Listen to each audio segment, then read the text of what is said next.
প্রত্যেকটি ইবাদত যদি আমাদের হৃদয় পর্যন্ত পৌঁছায়, কল্ব পর্যন্ত পৌঁছায়, তাহলে কুলুবুল মুমিনিন আরশিল্লাহ, মুমিনের কলব হলো আল্লাহর আরশ।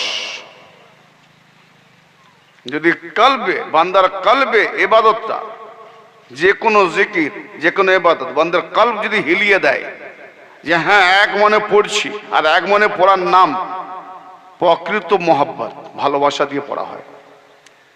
তো কলব, অন্তর যদি জাগ্রত রূপে পড়ে, তে আওয়াজটা এত নিচা হয় না।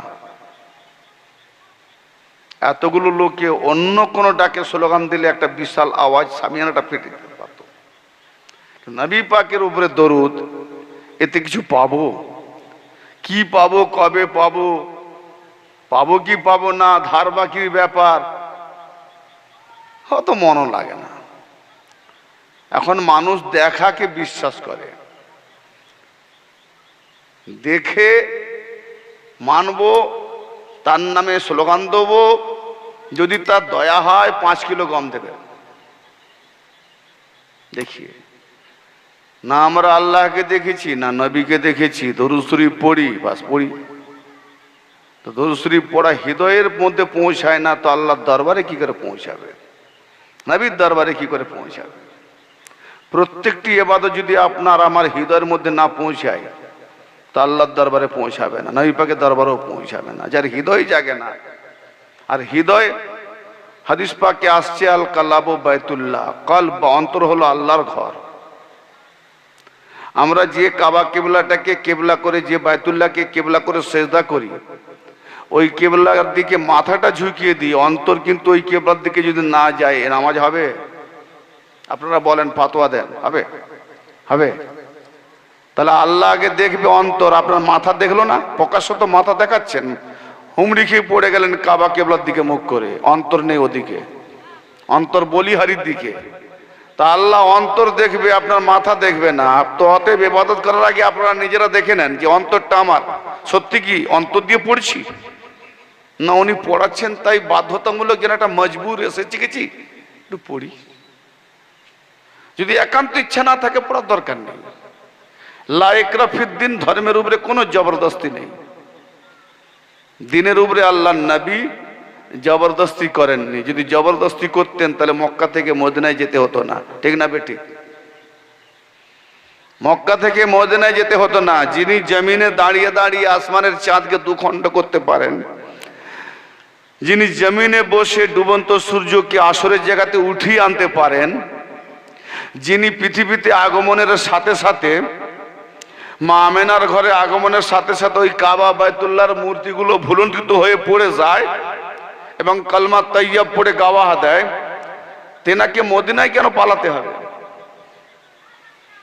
তো উনি জবরদস্তি করেননি, এটাই তার প্রমাণ যে তোমাদের জুলুম সয়ে নেব, জবরদস্তি করব না। ধর্মের উপরে কোনো জবরদস্তি নেই। আমি আপনাদের বলবো না যে এটা মানতে হবে, না মানলে আমি আসবো না। ভাই, আমার কর্তব্য কি? নবী পাককে আল্লাহ বলেছেন, হে নবী আপনি বয়ান করে যান, বলে যান, যা নাজিল করছি পৌঁছে দেন। হেদায়েত করার মালিক আমি আল্লাহ, ঠিক না বেঠিক? তো আমার বলার কাজ, সেই অনুপাতে বলবো। যদি একান্ত ইচ্ছা হয় দিল লাগিয়ে পড়বেন, না ইচ্ছা হয় না পড়বেন, কারণ ফায়দা আপনার, আমার নয়। আমি করলে আমার ফায়দা, আপনি করলে আপনার ফায়দা, লাভ আপনার। আমি আপনাকে মেডিসিন বলে দেবো, 10 কাঠা জমিনে এই মেডিসিন দিলে আপনি 2 মণ করে ধান পাবেন, প্রমাণ না? আমি এর আগে 2 জনকে বলেছিলাম, জিজ্ঞেস করে না, তারা বলে হ্যাঁ পেয়েছি। তা আপনি ছাড়বেন তো, ওটা নিয়ে নেবেন। অতএব এতে কি ফায়দা? কোন ইবাদত কবুল হোক না হোক, ফায়দাটা দরুদে কোথায় শুনেন? নামাজ কবুল হবে গ্যারান্টি নেই, রোজা কবুল হবে গ্যারান্টি নেই, হজ কবুল হবে গ্যারান্টি নেই। কোন ইবাদত যে কবুল হবে কোনো গ্যারান্টি নেই। দরুদ শরীফ যদি কলবের সাথে পড়েন, গ্যারান্টি আছে। জোরে বলেন সুবহানাল্লাহ। আর দরুদ শরীফ কবুল হওয়ার একটাই নমুনা, আপনি নামাজ পড়বেন, আপনার ইমাম কোনো না কোনো আপনার মতো একজন মানুষ হবে, বা কোনো ওলি হবে, কোনো পীর হবে, নবী হবে। কিন্তু দরুদ শরীফ যখন পড়বেন, আপনার ইমাম খুদ আল্লাহ হবে। কথাটা মনে হয় অনেক লোড পড়ে গেল মাথায়। আল্লাহ ইমাম হয়, এটা কি ডিসকাস করব, মানে খুলে বয়ান করব না রেখে দেবো? মাশাআল্লাহ, বলনেওয়ালা না থাকলে দেবো কাকে? আল্লাহ পাক কোরআন পাকে বলছেন বিসমিল্লাহির রহমানির রহিম, সূরা আল আহজাব, ইন্নাল্লাহা ওয়া মালাইকাতাহু ইউসাল্লুনা আলান নবী। রোজানা শুনে থাকেন। এরকম ভাবে আমরা জুম্মার খুতবাতেও একটা হাদিস রোজানা শুনে থাকি, পড়নেওয়ালাও ভূতের মতো পড়ে, শুননেওয়ালাও ভূতের মতো শোনে, আমল করি না। তো যদি আমল না করি, নামাজ আমল না করলে যদি খুতবা না কবুল হয়, নামাজ কি করে কবুল হবে? ঠিক এভাবে আল্লাহ পাক এটা বলছেন আমরা রোজানা শুনি, ইন্নাল্লাহা ওয়া মালাইকাতাহু। ভাই আমি সুরকার নয়, খুব সুর দিয়ে ওয়াজির নয়, কারণ সুরের দিকে লেহরি দিয়ে, সুর দিয়ে, টোন দিয়ে ওয়াজ করব, বহু মানুষ সুরের দিকে ধ্যান করে বসবে, কিন্তু মূল্যবান যে কিছু কথা মাথার উপর দিয়ে ওভারলোড করে বেরিয়ে যাচ্ছে সেটা গুরুত্ব দেবে না। কথা যখন বলবো মা বাপের সঙ্গে, বুজুর্গের সঙ্গে, তো আমি সুর দেবো না। আমি যদি বলি দাদাজি আপনি আমার কাছে বসুন, দাদাজি কি বলবে? রহস্য করছিস, ঠাট্টা করছিস কিজি? এটা সুর দিয়ে বলা হলো, দাদাজি একটু বসেন, কথা বলবো। হ্যাঁ হ্যাঁ, ঠিক না? কোন কথাটা আসছে? আমার নবী কি সত্যি সুর দিয়ে বলতেন, না মানুষদেরকে বোঝাবার জন্য আলোচনার মতো বলতেন? কিছু কিছু জায়গা আছে, যেমন নাত, সুর কোথায় লাগে? ছন্দ, নাতে, গজলে, এগুলোতে লাগে। কিছু কিছু কথার গয়না লাগাতে হয়, সেই গয়নাটা সুর। মেয়েদের জন্য তাদের জেওর আলাদা, পুরুষদের জন্য কোনো জেওর লাগে না। তা আমরা তো পুরুষ, গয়না লাগাবো কেন? সুরের দিকে না গিয়ে কিছু ভাইটিয়াল কথা শুনি, কিছু কোরআন ও হাদিসের আলোকে ওয়াজ শুনি। সারা জীবন তো কেসা কাহিনী অনেক কিছু শুনেছি। মেদিনীপুর থেকে যখন একজন গুনাহগার খাকছাড়া আপনাদের অতিথি হিসেবে এসেছে, ইনশাআল্লাহ আপনাদের সামনে আমি 99% কোরআন নিয়ে ওয়াজ করব। দ্বিমত আছে নাকি? কোরআনের উপরে শুধু বক্তব্য রাখবো, দ্বিমত আছে আপনাদের? কোরআন নেবেন তো? কারণ এমন কিছু দলিল দেব, হয়তো দেখা যাবে আপনি যে দলিলটা মানেন তার সঙ্গে আমার এই দলিল মিলছে না, কিন্তু আমি যখন কোরআন দিয়ে দেবো, কোরআনের হাওয়ালা পেশ করে দেবো, কোরআনের উপযুক্ত দলিল পেশ করব, আপনি যেটা মানেন আপনার সঙ্গে না মিললেও আমার কোনো আসে যায় না। কেন না? আপনার দলিল কোত্থেকে নিয়েছেন আপনি খুঁজুন, আমি দিলাম কোরআন থেকে দলিল। কারণ আপনাকে বাপের মৃত্যুতে কোরআন পড়াতে হবে, তেলাওয়াত করতে হবে। নামাজে কোরআন ছাড়া তেলাওয়াত হয় না, কোরআন ছাড়া নামাজ হয় না, কোরআন ছাড়া কোনো কাজ চলে না। তো কোরআন আল্লাহর নবীর উপরে ওহী নাজিল হয়েছে, আর কোরআনের যারা বুঝতে পারে না, নবী যাদেরকে ভাবধারা দিয়ে বুঝিয়ে দিয়েছেন, তার নাম হলো হাদিস। হাদিস নবী পাকের কথা কেন বলা হয়? আল্লাহর তরফ থেকে, যেমন একটা আয়াত বলে দিয়ে বুঝে আসবে, সূরা নাজমে ইরশাদ হচ্ছে, ওমা ইয়ানতিকু আনিল হাওয়া ইন হুয়া ইল্লা ওয়াহয়ুহা। আল্লাহ পাক সারা বিশ্বের মানুষকে বলছেন, হে মানুষ, আমার নবী, আমার মুস্তাফা, আমার নবী, সে তার নিজের খোয়াইশ মোতাবেক, সে তার নিজের ইচ্ছা মোতাবেক কোনো কথা বলেন না। যখনই তিনি যা কিছু বলেন তো আল্লাহর ওহী মোতাবেক বলেন। জোরে বলেন। আমার নবী যখন যা কিছু বলেন কার মোতাবেক বলেন? আল্লাহর নির্দেশ মোতাবেক বলেন, আল্লাহর আদেশ মোতাবেক বলেন। তাহলে হাদিস যখন বলছেন নবী, আল্লাহর নির্দেশ মোতাবেক, ঠিক না বেটি? কি আপনারা কি সবাই একমত হচ্ছেন? হাদিস কি নবী পাকের নিজের ইচ্ছার কথা না আল্লাহর ইচ্ছাতে? আল্লাহর ইচ্ছাতে। মাশাআল্লাহ, আমি আপনাদের সঙ্গে পেয়েছি, ফলে সফর করতে সুবিধা। কারণ একা অনেক লং রাস্তা, অনেক দূর রাস্তা, একাকে ভালো লাগে। সঙ্গী যদি পাই তো দূরের রাস্তা হলেও যেন আলোচনা করতে করতে সামনে হয়ে যায়, তাই না? তো আজকে আমরা কোথায় শুরু করলাম আর কোথায় সফর করব, এই সফরে আপনাদের সঙ্গী চাচ্ছি, সাথী চাচ্ছি, হেল্প করবেন। চলুন সফরে এগোই। আমার নবী যাহা কিছু বলেন আল্লাহর নির্দেশ মোতাবেক বলেন। যখন তাহলে হাদিস বলেছেন, আবার আল্লাহ কোরআন বলেছেন। হাদিস তো আল্লাহর কথা, কোরআনও আল্লাহর কথা, দুটোই যদি এক, তাহলে কোরআনের উপরে কি হাদিস রাখা যায়? কেন এটাও তো আল্লাহর কথা, ওটাও আল্লাহর কথা। প্রশ্ন জাগে না আপনাদের? প্রশ্ন যদি না জাগে তাহলে ব্রেন খুলবে কি করে? আর একটা কথা বলে দিচ্ছি, উপরে উজু করেন, উপরে গোসল করেন, ভেতরে যদি দেমাগ না খুলে, আল্লাহ বলছেন ওই ব্যক্তির উপরে নাপাক নিক্ষেপ করি। কি বললাম কথাটা? কথাটা ভালো করে শোনেন। সূরা ইউনূস 100 নম্বর আয়াত। ওয়াজআলুর রিজসা আলাল্লাযিনা, কোরআন নিয়ে শুনুন মেম্বারে, যদি না দেখাতে পারি, এই গ্রামের নাম আমি না জানলেও বলছি, এই গ্রামের নরনারীর জুতোর মালা গোলাই করে আমি মেদিনীপুর যাব। কি বললাম? শুধু আজকে নয়, আমার একটা চ্যানেল আছে শামসুল আউলিয়া ইউটিউব চ্যানেল, যদি শুনেন তো ইনশাআল্লাহ কোরআনের উপরে 95% আপনি দলিল পাবেন। আর কোরআনের উপরে বিশ্ব ভাইরাল হচ্ছে। বিশ্ব থেকে কয়েকটা মাত্র কমন এসেছিল, যারা মানে বিরোধিতা করেও আর পেরে উঠলো না, কোরআন থেকেই হাওয়ালা দিয়ে দলিল দিয়েছি, মুখ থুবড়ে গেছে। কোরআনের উপরে কারো দলিল টেকে না। তো ভাইজান, কোরআন নিয়ে আসেন। যদি সন্দেহ হয় যে আমি ভুল বলছি, যে কোরআন যে আয়াতটা বললেন, যে দলিলটা দিলেন, দেখিয়ে যান। যদি না দেখাতে পারি, আগে যা বলেছি, ভাইরা আমার, বাবজি আমার, তো যে কথা বলছিলাম যে কোরআন আল্লাহর বাণী, আল্লাহ থেকে আসা, হাদিস আল্লাহর নির্দেশ মোতাবেক। কোরআন আল্লাহ বলেছেন, কিন্তু আমরা শুনি না, কোন সাহাবাও শোনে না। তাহলে শুনেছে কার থেকে? না, কোরআন আল্লাহ বলেছেন, রাসূলের জবান থেকে সাহাবারা শুনেছেন। ঠিক না বেঠিক? দুজনের সঙ্গে পেলাম না আমি? ঠিক বলছি তো? না বুঝতে পারলে বলবেন, বুঝিয়ে দেবো। একবারে ভাষা ওয়াজ করে আমি বেরিয়ে যাব না। 2 ঘন্টা ওয়াজ করবো, যদি দুটো কথা না মাথায় ঢুকলো, তা আমার আশাও বৃথা, আপনাদের রাত জাগাও বৃথা। বললাম কি, 1.5 টাকা 150 টাকার 50 টাকা ঢেলে বেশ কিছু কাহিনীমূলক বই বিক্রি হবে, ওই কাহিনী বলতে আমি আসিনি। শোনেন কথা, 1.5 টাকার বই, 50 টাকার বই, আজকাল তো মোবাইলে পিডিএফ এমনি টানলেও পাওয়া যাবে। কত বই পাওয়া যাচ্ছে। আমার মোবাইলে না হলো কম করে 3-3.5 হাজার বই আছে আমার মোবাইলে, দলিল সঙ্গে করে এখন ঘোরা হয়। কথা বলেন না? শুধু কোরআন মোবাইলের মধ্যে আছে 18টা কোরআন। হ্যাঁ, উর্দু থেকে, আরবি থেকে, বাংলা থেকে, ফার্সি থেকে, ইংরেজি থেকে, সব রকম কোরআন আছে। যে যেটাতে মানুষ সুবিধা নিতে পারে, অসুবিধা নেই। গ্রামার আছে, ডিকশনারি আছে, লোগাত আছে। যাই হোক, তো আমি কাহিনী কেসা বলে আপনাদের সময় নষ্ট করব না।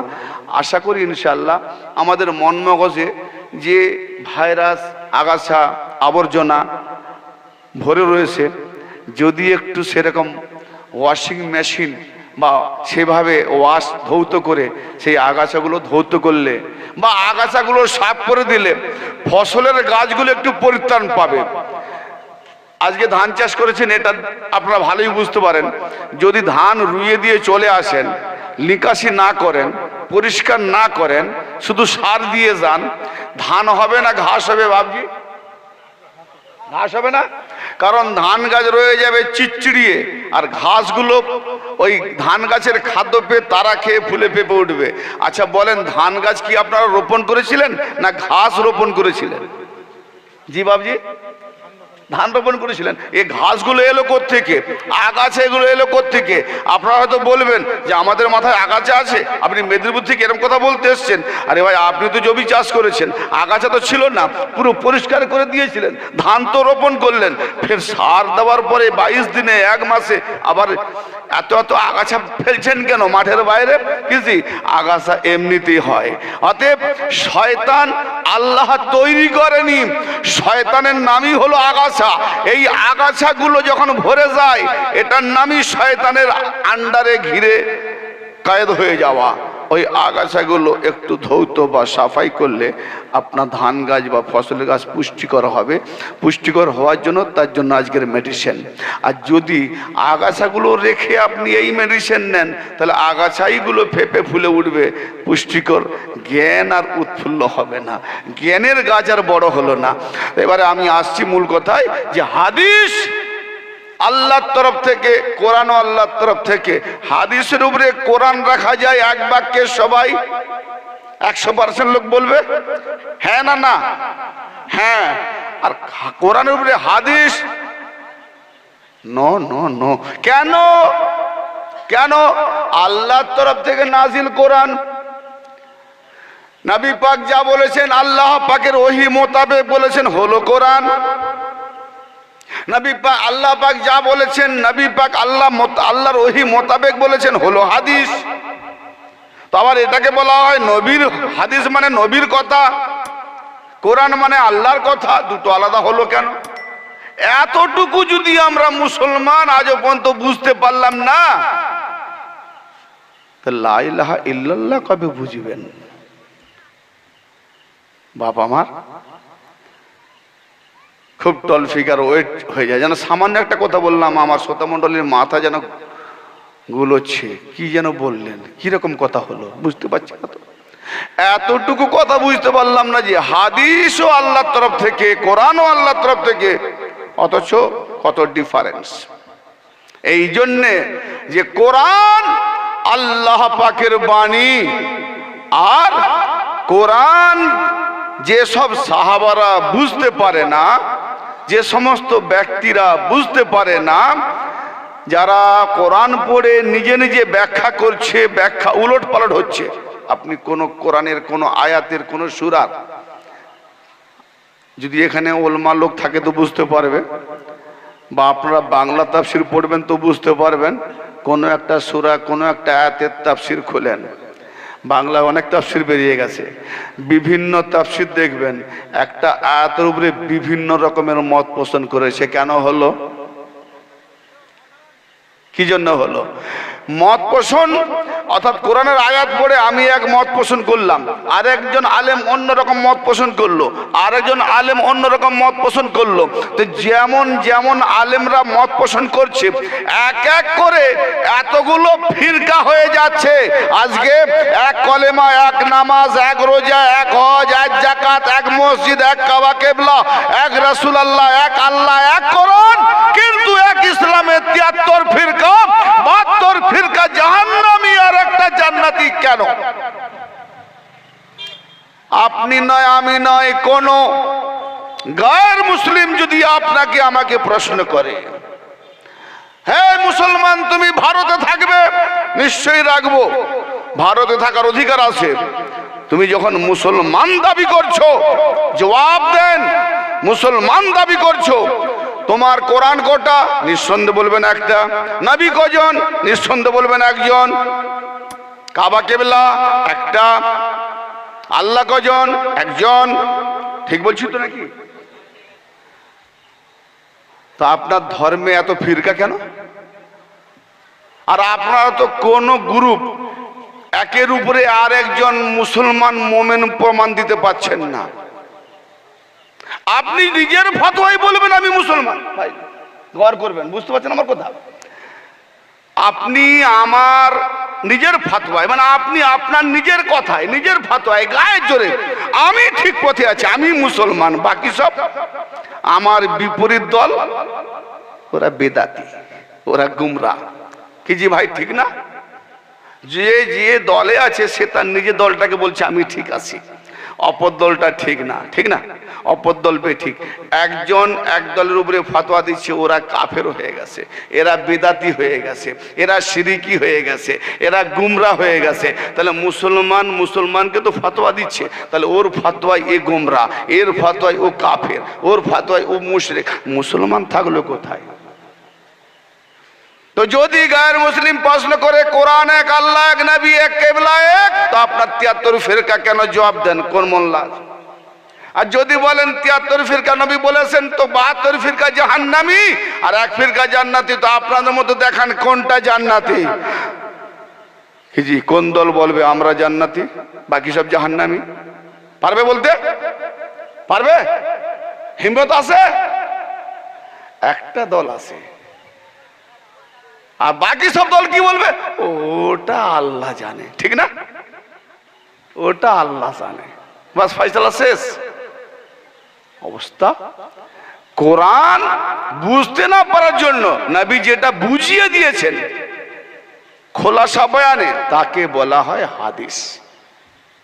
কোরআনের আয়াতকে নবী আঞ্চলিক ভাষায় ভাবার্থ দিয়ে বুঝিয়ে দিয়েছেন, এটাও কোরআন, কিন্তু কিন্তু এটা কোরআন থেকে ভাবধারাটাকে নবীর ভাষায় করেছেন যাতে সহজে বসে। আল্লাহর ভাষায় এসে কোরআন, হাদিস নবীর ভাষায় বুঝিয়ে দিয়েছেন, ফলে এটা হাদিস। তো ভাইজান, এবারে নিশ্চয়ই আশা করি আপনারা কোরআন ও হাদিস কিছুটা বুঝতে পারলেন ইনশাল্লাহ। এবারে আপনাদের সমীপে আমি টপিক নিয়ে যাব আজকে, যে সব থেকে বড় কথা হচ্ছে কোনো আমল কবুল হোক না হোক, দরুদ শরীফ কবুল হবে। কেন না আল্লাহ পাক বলছেন, ইন্নাল্লাহা ওয়া মালাইকাতাহু ইউসাল্লুনা আলান নবী ইয়া আইয়ুহাল্লাযীনা আমানু সাল্লু আলাইহি ওয়া সাল্লিমু তাসলিমা।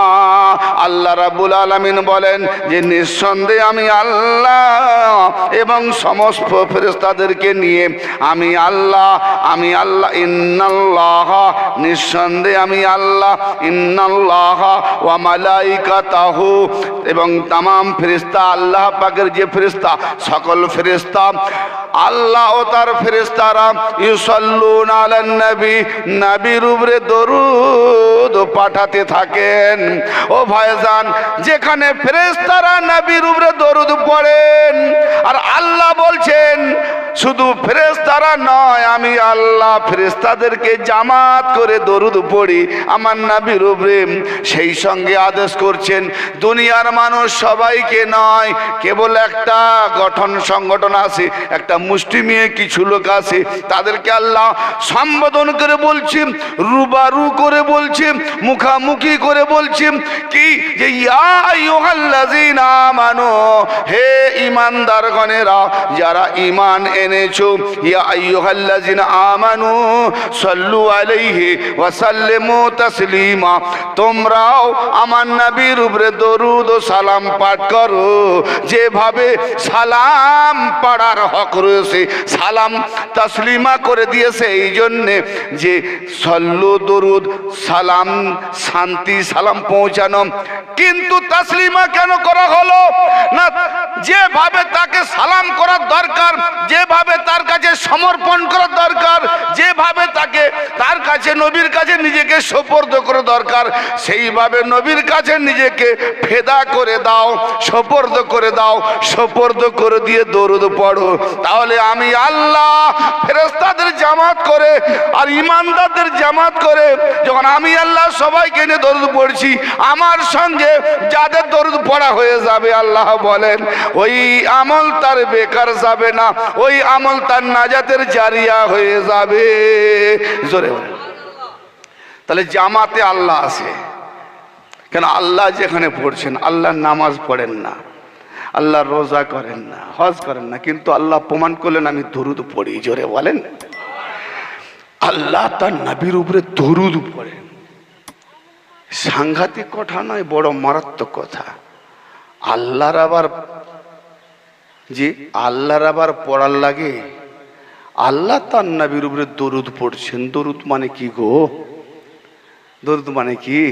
আল্লাহ সর্বদা তার নবী পাকের উপরে অনুগ্রহ করে চলেছেন। দরুদ কাকে বলে? না ফেরেশতাদের মাজমাতে, আউলিয়াদের মাজমাতে, আম্বিয়াদের মজলিসে আল্লাহ তার নবী মুস্তফার গুণগান চর্চা, তারিফ, প্রশংসা করে আল্লাহ বড় নিজেকে ধন্য করে চলেছেন। জোরে বলেন সুবহানাল্লাহ। এটা হলো দরুদ। তাই বুলন্দ আওয়াজে এক মারতবা দরুদ পড়েন দিলের সঙ্গে, তাহলে মনে করব আমার সঙ্গে হামসফর আছে। আর কিছুটা টপিক এগিয়ে যায় ইনশাআল্লাহ। দরুদ শরীফ পড়েন। আল্লাহুম্মা সাল্লি আলা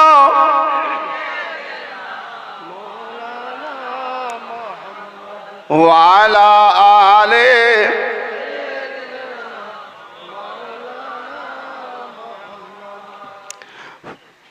আমার নবী মুস্তাফা যার হয় না তুলনা, নবী থাকেন যেখানে সে সোনার মদিনা। আমার নবী মক্কা থেকে মদিনায় গিয়েছিলেন, সবাই নিশ্চয়ই জানেন, এতটা অজ্ঞ নয়। কিন্তু যখন নবী মক্কায় গিয়েছিলেন তখন কিন্তু ওই জায়গাটার নাম মক্কা মদিনা। যখন নবী মক্কা থেকে মদিনায় গেলেন তখন কিন্তু ওই জায়গাটার নাম মদিনা ছিল না। এটা কি জানেন? জানেন না অনেকে। ওটার নাম ছিল ইয়াসরিব। আমার নবী যখন ইয়াসরিবে গেলেন, সাহাবী আনসার দিগকে বললেন, ও আনসারীরা, সাড়া দিলেন, লাব্বাইক ইয়া রাসূলুল্লাহ। ও আনসারীরা, এই জায়গাটার নাম কি গো? নবী জানতেন, ফেরই জিজ্ঞেস করছেন। তো আনসারীগণ বলছেন, ইয়া রাসূলুল্লাহ, আল্লাহ তো রসুল বেহতার জানেন, তবু জিজ্ঞেস করছেন। উত্তর দেওয়া তো লাজিম, আদব রয়েছে। এই জায়গাটার নাম ইয়াসরিব। ও আমার সাহাবী আনসারীরা, এই জায়গাটার নাম ইয়াসরিব আমিও জানি, কিন্তু জিজ্ঞেস করার অর্থ হলো আমি নবী মুহাম্মদ যে জায়গায় পদার্পণ করেছি, তোমাদের আবর্তনাতে সম্বোধনাতে এসেছি, এই জায়গাটা তোমাদের জন্য আর ইয়াসরিব নয়, এই জায়গাটা আমার কদম পড়ার জন্য মদিনা শরীফ হয়ে গেল। নবীর কদমের জন্য মদিনা শরীফ হলে আজকে জলসা দেওয়ার কারণ দেখেছেন? এটাও কি মদিনা শরীফ নয়? প্রমাণ নেবেন? যতক্ষণ জলসা চলছে, যতক্ষণ রাসূলের জিকির চলছে, মদিনা শরীফ সাব্যস্ত করে দেবো না রেখে যাব? না, রেখে দিই, ইচ্ছা নেই। করব? হ্যাঁ না বললে কি করে এগোবো? আমি সাথী না পেলে সফর করব কি করে? হ্যাঁ, এই জায়গাটা আচ্ছা কোরআন থেকে দলিল দেবো যার উপরে কোনো দলিল নাই। সূরা আল আহজাবে আল্লাহ বলছেন, আন-নাবিয়্যু আওলা বিল মুমিনিনা মিন আনফুসিহিম। আল্লাহ পাক বলছেন, আমার নবী মুমিনদের জানের থেকেও অধিক নিকটে। জোরে বলেন সুবহানাল্লাহ। আমার নবী ইমানদারদের জানের থেকেও অধিক এখতিয়ার রাখে। আমার নবী ইমানদার যারা আছে তাদের জানের থেকেও আমার নবী অধিক আওলা, অর্থাৎ জান যত নিকটে তার থেকে নবী আরো নিকটে, এবং জান আমার এখতিয়ারে নয়, নবীর এখতিয়ারে রয়েছে। এটা আল্লাহ বলছেন। কাদের জান? মুনাফিকের জান নয়, মুশরিকের নয়। যারা মুনাফিক হবে, যারা মুশরিক হবে, যারা বেদিন হবে, যারা কাফের হবে, যারা জাহান্নামী হবে, তারাই মাত্র ইনকার করবে। কেন ইনকার করবে? না, তাদের জান তো নবী এখতিয়ার নেয় না, তাদের জানের তো অধিকার নবী নেয় না। আল্লাহ বললেন, আন-নাবিয়্যু আওলা বিল মুমিনিনা মিন আনফুসিহিম। মুমিনদের জানের উপরে আমার নবী এখতিয়ার রাখেন। জোরে বলেন সুবহানাল্লাহ। মুমিনদের জান যারা ঈমানদার, ততে ভাইজান এই জায়গাতে যদি একজন মুমিন ব্যক্তি থাকে, একজন ঈমানওয়ালা থাকে, তার জান যতটা নিকটে তার থেকেও নিকটে আছে আমার নবী মুস্তাফা। অতএব আপনি জিসমানি নবী নয়, রুহানি নবী সেই মুমিনের মধ্যে পাবেন, নূরানি নবী মুমিনের মধ্যে পাবেন। কারণ যে নবী জিসমানিতে মক্কাতে এসেছিলেন, কিন্তু আমার নবী রুহানিতে নূরানিতে আউয়ালে ছিলেন। নবী না হলে কায়নাত হতো না, নবী না হলে আসমান জমিন হতো না, নবী না হলে আপনি আমি হতাম না, নবী না হলে মোল্লা মৌলবী হতো না, নবী না হলে জান্নাত জাহান্নাম হতো না, আরে নবী না হলে খোদার খোদাই হতো না। অতএব যে নবী আউয়ালে ছিলেন, আখেরে আছেন, এবং সেই নবী আউলিয়াদের মাধ্যমে জাহেরাতেও রয়েছেন। জোরে বলেন সুবহানাল্লাহ।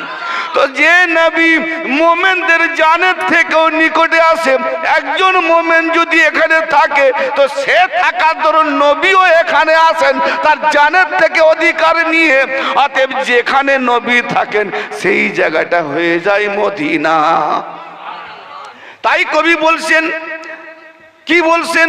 যে আমার নবী মুস্তাফা যার হয় না তুলনা। আরে নবী থাকেন যেখানে সে সোনার মদিনা।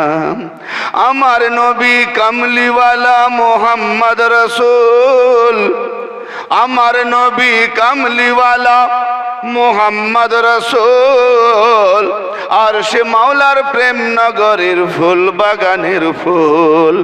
নিজের নূরে করছে নাজিল,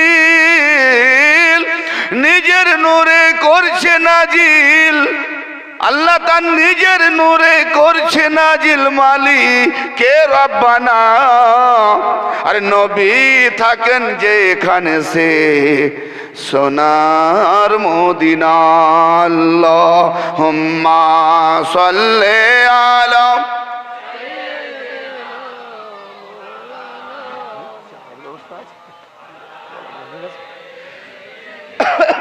বলবেন লাগছে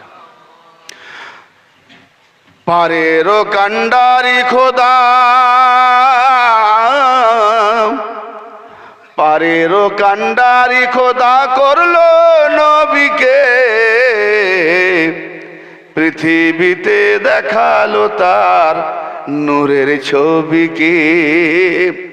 আমার নবী বলেন না, রাওয়াহুল বুখারীতে আছে, মান রানী ফাকাদ রায়াল হক, যে আমাকে দেখলো সে হককে দেখলো। জোরে বলেন সুবহানাল্লাহ। তো আল্লাহ পাক তার নূরানি ছবি দিয়ে নবীকে দেখিয়ে দিলেন যে দেখো আমি আল্লাহ কেমন রঙের, আমাকে তো তোমরা দেখবে না, তো আমার নবীকে দেখে তোমরা আমাকে দেখে নাও। জোরে বলেন আল্লাহ পাক তার নবীকে আল্লাহ তার নিজের নমুনা করে পাঠিয়েছেন। ভাই আমরা 20 ডজন কোন মাল নেব, 500 ওয়ার্ডের হ্যালোজিন নেব, ইলেকট্রনিক যারা ব্যবসা করে, ভাই কত মাল আছে, বলে কত দরকার না, আমার 500 পিস দরকার, বলে 5 লাখ নিলেও আমার কাছে পাবেন, বাস 1 সপ্তাহ টাইম দেন। তো নমুনা দেখান, নমুনা ভাই কটা দেখাবে, 1টা 2টো 3টে 5টা, এত বেশি নয়। তো ভাই 5টা নমুনা দেখার মানে কি দেখালেন, যে যত মাল দেবে ঠিক হুবহুব এইরকমই মাল দেবে, তাই তো? এটাই তো নমুনার নিয়ম। মা বোনেরা ভাত টেপে রান্না হতে হতে 2 কিলো চাল, 5 কিলো চাল, 1 কিলো চাল, যে যেমন সংসারের খরচা হয় রান্না করে, সব চাল টিপে টিপে দেখে 2-4টা হয়ে গেছে, মা বোন বুঝে নিয়েছে, বাস 2-4টা হয়েছে মানে সব হয়েছে। তো আল্লাহ পাক বাস এক নবীকে পাঠিয়ে পুরো কায়নাতকে দেখিয়ে দিল একমাত্র আউয়াল, শ্রেষ্ঠ, সরদার, সুলতানুল আম্বিয়া, আল্লাহ পাকের যে হক নমুনা সে হলো মুহাম্মাদুর রাসূলুল্লাহ। জোরে বলেন এই আল্লাহ পাকের নমুনা। তাই তিনি কি বলছেন কবির ভাষায়, আমার যিনি লেখক বলছেন যে পারেরো কান্ডারি খোদা করলো নবীকে, পৃথিবীতে দেখালো তার নূরের ছবিকে। তিনি যখন পারের মাঝি, তিনি যখন পারের মাঝি, আমাদের আর কি ভাবনা, আর নবী থাকেন যেখানে সে সোনার মদিনা। আল্লাহুম্মা সাল্লি আলা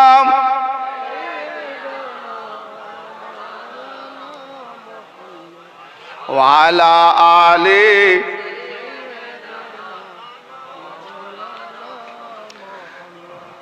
ব্রাদানে মিল্লাত, শ্রদ্ধেয় মহতরম বুজুর্গানে দোস্ত, আধ ঘন্টার বেশি ভূমিকা নাদ গজলের মধ্যে সময় কেটে গেল। টপিক 1.5 ঘন্টার মধ্যে দেখব আমি চেষ্টা করে 2টো টপিক সারাংশ। কোরআনে পাকের একটি আয়াতের উপরে টপিক দিতে গেলে এমনি 1-1.5 ঘন্টা করে চলে যায়, তবে একটু ভালোভাবে বুঝে আসে। তো একটা এখন ভালো করে বলবো, দ্বিতীয়টা পরে যাওয়া যাবে। আমরা সবাই এতক্ষণ ধরে নবী পাকের শান, দরুদের শান আর হাদিস কোরআনের তারতম্য মোটামুটি বুঝতে পারলাম নাকি ভাই? এগুলো যে বললাম একদিন আমিও জেনেছিলাম না, কারণ এখনো যে আমি জেনে গেছি তা নয়, আমি এখনো জানি না, না জানির পথে আছি। বল তাহলে এলেন কেন এখানে? যদি না জানেন, কিছুই জানেননি, তো এখানে দাওয়াত নিয়ে এলেন কেন? ভাই কে এমন ব্যক্তি আছে সব জেনে গেছে? ভাই যদি কেউ দাবি করে থাকে আমি সব জানি, তার নাম আজাজিল শয়তান। ঠিক বললাম না বেঠিক বললাম? হ্যাঁ জি, ঠিক বলেছি। 1-2জন সাপোর্ট দিয়েছে, সবাই হয়নি। কারণ হয়তো অনেকেই মরছেন, না না আজাজিল শয়তান সব জানে, আমরাও সব জানি, এরকম দাবি করে না। অনেক ব্যক্তি বলে থাকে, তোকে আমাকে বুঝাতে হবে না, আমি সব জানি, বলে না? কথা প্রসঙ্গে বলে, আরে আমাকে কি তুই বুঝাবি রে, আমি সব জানি। হ্যাঁ, কিন্তু এ দাবি তো শয়তান আজাজিল করে। কি জি, যদি শয়তান সব না জানতো তাহলে আল্লাহর নাফরমানি করতো? হাজি, আল্লাহর নাফরমানি করতো? হ্যাঁ, আল্লাহর কি নাফরমানি করেছে গো শয়তান? শয়তান কি শরাব পান করেছে? দলিল নেই। শয়তান ব্যভিচার করেছে? দলিল নেই। আমি যেগুলো বলে যাচ্ছি দলিল থাকলে আমাকে বলেন, আমি শিখে নেবো। শয়তান ব্যভিচার করে না, শয়তান শরাব পান করে না, শয়তান বিড়ি খায় না, সিগারেট খায় না, শয়তান খৈনিও খায় না, গেঁজাও খায় না, শয়তান সুদও খায় না, ঘুষও খায় না, শয়তান কাউকে ঢুসুম ঢাসুম মারেও না, বাজুর বহরও দেখায় না, শয়তান কার ঘর পুড়িয়েও দেয় না, শয়তান কেসও করে না, শয়তান জুয়াও খেলে না, শয়তান 2-4টা তালাকও দেয় না। ঠিক না বেঠিক জি? শয়তান ওয়াজ করে ফেরেশতাদের মাঝে একটা পয়সাও নেয় না, কোনো নাজরা হয় না। কারণ 6 লক্ষ বছর ওয়াজ করেছে ফেরেশতাদের মাঝে মাতে শয়তান। কোনোদিন বলেনি যে আমাকে এত টাকা দিলে যাবো, বা এই নাজরা না দিলে যাবো, বা এই হাদিয়া দিলে যাবো। আমরা বলি যে এটা দিলে যাবো, না হলে যাবো না, কিন্তু শয়তান বলে না। তাহলে শয়তান, আমার কথা বুঝতে পারছেন? যে কথাগুলো বললাম এগুলো কি শয়তান করেছে? করেনি। আজকে আমরা যদি বলি যে আরে ভাই এ তো জীবনে কোনদিন একটা সুপারিও খায় না, কাউকে গালিগালাজও করে না, কাউকে অমুক ভাষাটাও বলে না, নেশাও করে না, কি লোকটা সৎ, ঠিক না? বলি না, কি লোকটা সৎ। তো যদি একজন ব্যক্তির ওই ধরনের ব্যাপারটা দিয়ে ব্যবহার দেখে সৎ বলি, তো শয়তান তো কোনো পাপ করে না, সে পাপী হলো কি করে? কোনটা? মন জায়গায় ধরা পড়ে গেছে। আচ্ছা, সে তো ভালো কথা বলেছিল যে আল্লাহ আমি তোকে সেজদা করব, কিন্তু যাকে সেজদা করতে বলছিস ও কি খোদা? ফতোয়া দিয়ে আমরা মোল্লারা যে আল্লাহ ছাড়া কোনো গায়রুল্লাহর কাছে মাথা নোয়াবে না। ঠিক যে না বেঠিক বললাম? আল্লাহ ছাড়া গায়রুল্লাহর কাছে মাথা নোয়াবে না। কিন্তু আপনার আমার আল্লাহ বড় ভাইটিয়াল, মাথায় লেগে যাবে, জানি না লোড দিতে পারবেন কি না। আপনি আমি মোল্লা মৌলবী মুফতি মুহাদ্দিস যত বড় গুরু হোক না কেন, সব গুরুকে মায়ের পায়ের তলায় মাথা নুয়ে জমিনে আসতে হয়েছে। ঠিক না বেঠিক? এই জবাব দেন, কোন জায়গার কথা কোথায় শোনাচ্ছেন আপনি? ভাই নেবেন না নেবেন আপনার ব্যাপার, কোরআন হাওয়ালা দিয়ে যাব। আমি একগুঁয়েমি থাকবো, আর একগুঁয়েমি থাকার নাম কিন্তু মুনাফিক। কি বললাম? কোরআন যেটা বলবে সেই মোতাবেক মানবো, না কোরআনের বিপরীত যে আমার মোল্লা মৌলবী যাকে আমি মেনে চলি সে বলবে মানবো? কোনটা মানবো? কোরআন মানবো। তো শিরক বলে কাকে সেটাও জানি না আমরা। শিরক কাকে বলে আমরা মোল্লা তন্ত্র আজও জানি না। শিরক বলে কাকে একটু বলবো বাবু? আমরা জানি যে আল্লাহর সঙ্গে কোন ওলিকে জুড়ে দিলে নাকি শিরক হয়ে যায়, তাই না? হাজি হ্যাঁ না বলেন না? না বলে না, আল্লাহর সঙ্গে তোমরা বাবু গায়রুল্লাহকে এক করে দিও না, আল্লাহর সঙ্গে গায়রুল্লাহকে জুড়ে দিও না। আল্লাহর সঙ্গে গায়রুল্লাহকে যারা এক মোকামে রাখে, এক জায়গায় রাখে, আল্লাহর সঙ্গে গায়রুল্লাহকে সংযোজন করে দিলে শিরক হয়ে যায়। ও ভাইজান, এখানে একজন ব্যক্তি হাত উঠিয়ে দেখান যিনি কলমা লা ইলাহা ইল্লাল্লাহ মুহাম্মাদুর রাসূলুল্লাহ সাল্লাল্লাহু আলাইহি ওয়া আলিহি ওয়াসাল্লাম এই কলমাটি যিনি পাঠ করেননি, তিনি হাত উঠিয়ে দেখান। মাশাআল্লাহ, সবাই পাঠ করেছেন না? তার মানে এখানে কোনো গায়ের মুসলিম নেই, ঠিক না? এখানে কোনো গায়ের মুসলিম নেই, সব মুসলিম আছে। কলমায়ে লা ইলাহা ইল্লাল্লাহ, কলমায়ে লা ইলাহা ইল্লাল্লাহ মুহাম্মাদুর রাসূলুল্লাহ সবাই পাঠ করেছেন, ঠিক না? তো সবাই যখন পাঠ করেছি লা ইলাহা ইল্লা আল্লাহ, মানে ইল্লাল্লাহ, এক আল্লাহ ছাড়া দ্বিতীয় কোনো মাবুদ নাই। আর এক আল্লাহ মানে লা শরীক, কোনো শরীক নাই, ঠিক না? ওয়াহদাহু লা শারীক, তার কোনো শরীক নাই। আচ্ছা, মুহাম্মদের শরীক আছে না নেই? মুহাম্মাদুর রাসূলুল্লাহ, মুহাম্মদ আল্লাহ পাকের পাঠানো। মুহাম্মদকে আল্লাহ পাঠিয়েছেন তো। আগে দেখি মৌলবীর বাচ্চা, মৌলবী তোমার তাওহীদ কলমা পড়া হয়েছে? যদি কলমা পড়া হয় তাহলে ফতোয়া দিতে এসো, আর যদি কলমা না পড়ে থাকো ফতোয়া দিতে এসো না। কোন জায়গায় যে তুমি হারামি প্রমাণ হবে সেটাও খুঁজে পাবে না।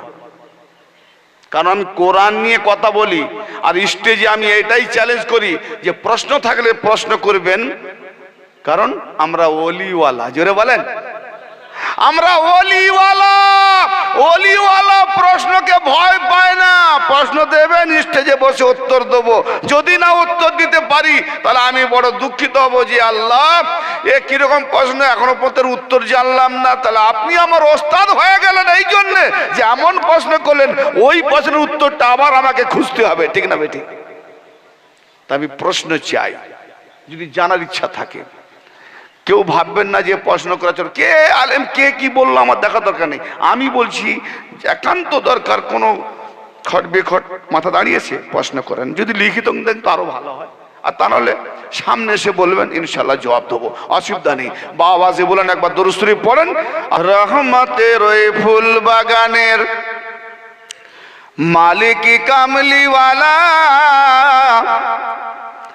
দমের সুতায় গাঁথলাম আমি লা ইলাহার মালা। দমের সুতায় গাঁথলাম আমি লা ইলাহার মালা। ভাই তসবিতে আমরা লা ইলাহা ইল্লাল্লাহ পড়ি, আল্লাহ পড়ি, ইল্লাল্লাহ পড়ি তো। এই তসবি ছিঁড়ে যাবে, তসবি বিখরে যাবে, এই তসবি হিসাবের কাজে লাগে, কিন্তু এই তসবি সঙ্গে যাবে না, খুঁজেও পাওয়া যাবে না। কিন্তু আমি আমার দেহটা কবরে যাওয়ার আগেই, এই দেহটা কবরে যাওয়ার অনেক আগেই আমার দমটা যাবে আল্লাহর কাছে, ঠিক না বেঠিক?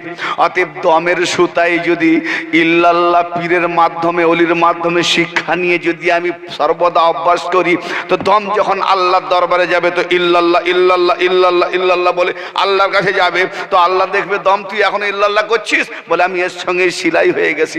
ওহো, তুই যখন এর সঙ্গে সিলাই হয়েছিস তো দম জেনে রাখ, তুই আমার সঙ্গে সিলাই হয়ে গেলি, তোর কোনো হিসাব নেই, বিনা হিসাব। জোরে বলেন সুবহানাল্লাহ। দমের সুতায় গাঁথলাম আমি লা ইলাহার মালা, মালায় আমার শুকায় না রে ইল্লাল্লাহর ওই রসে, মুহাম্মাদি নাম স্মরণ করে গিরা দিলাম কোষে। জোরে বলেন।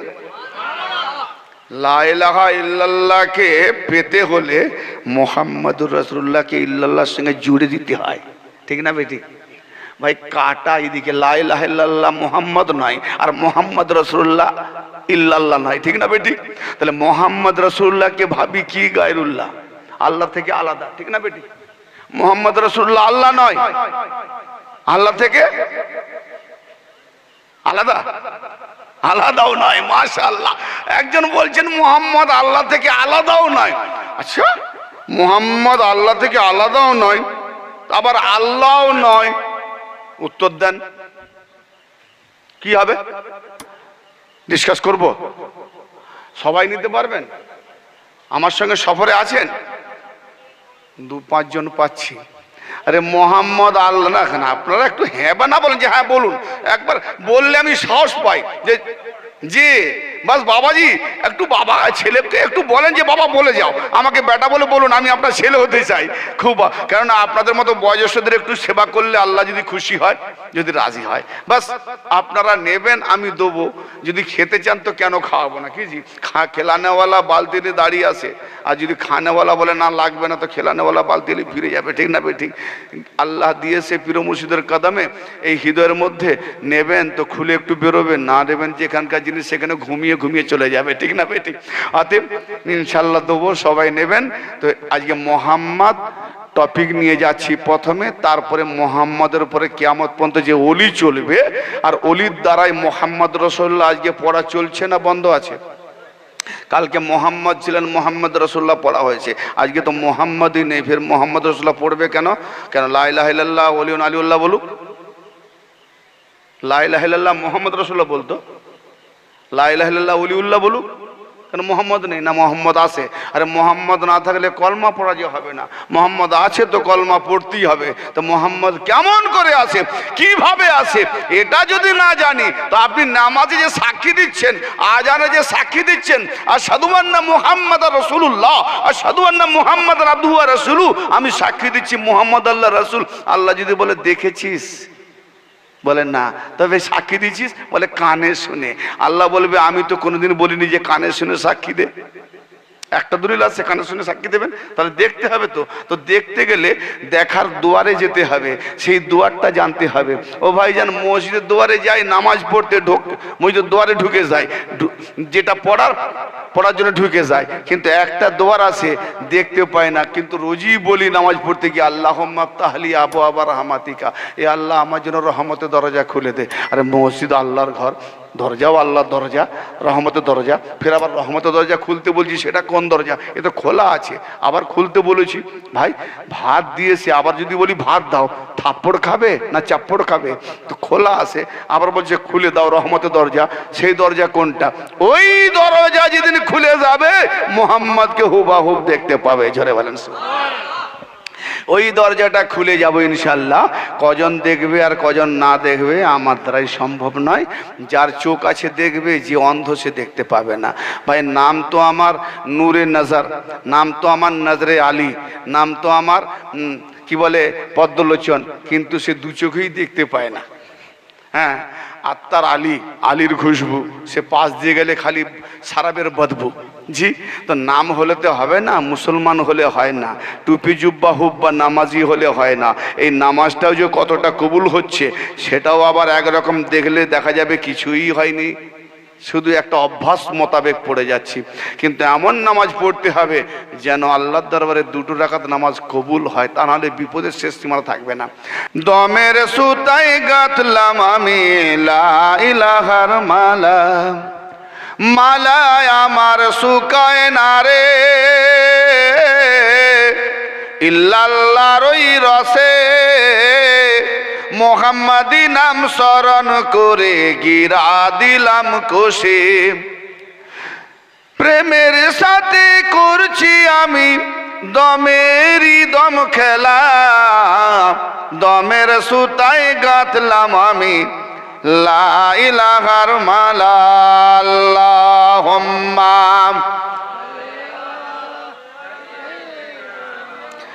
ও মাওলানা মুহাম্মদ ওয়া আলা আলি। শুকরিয়া।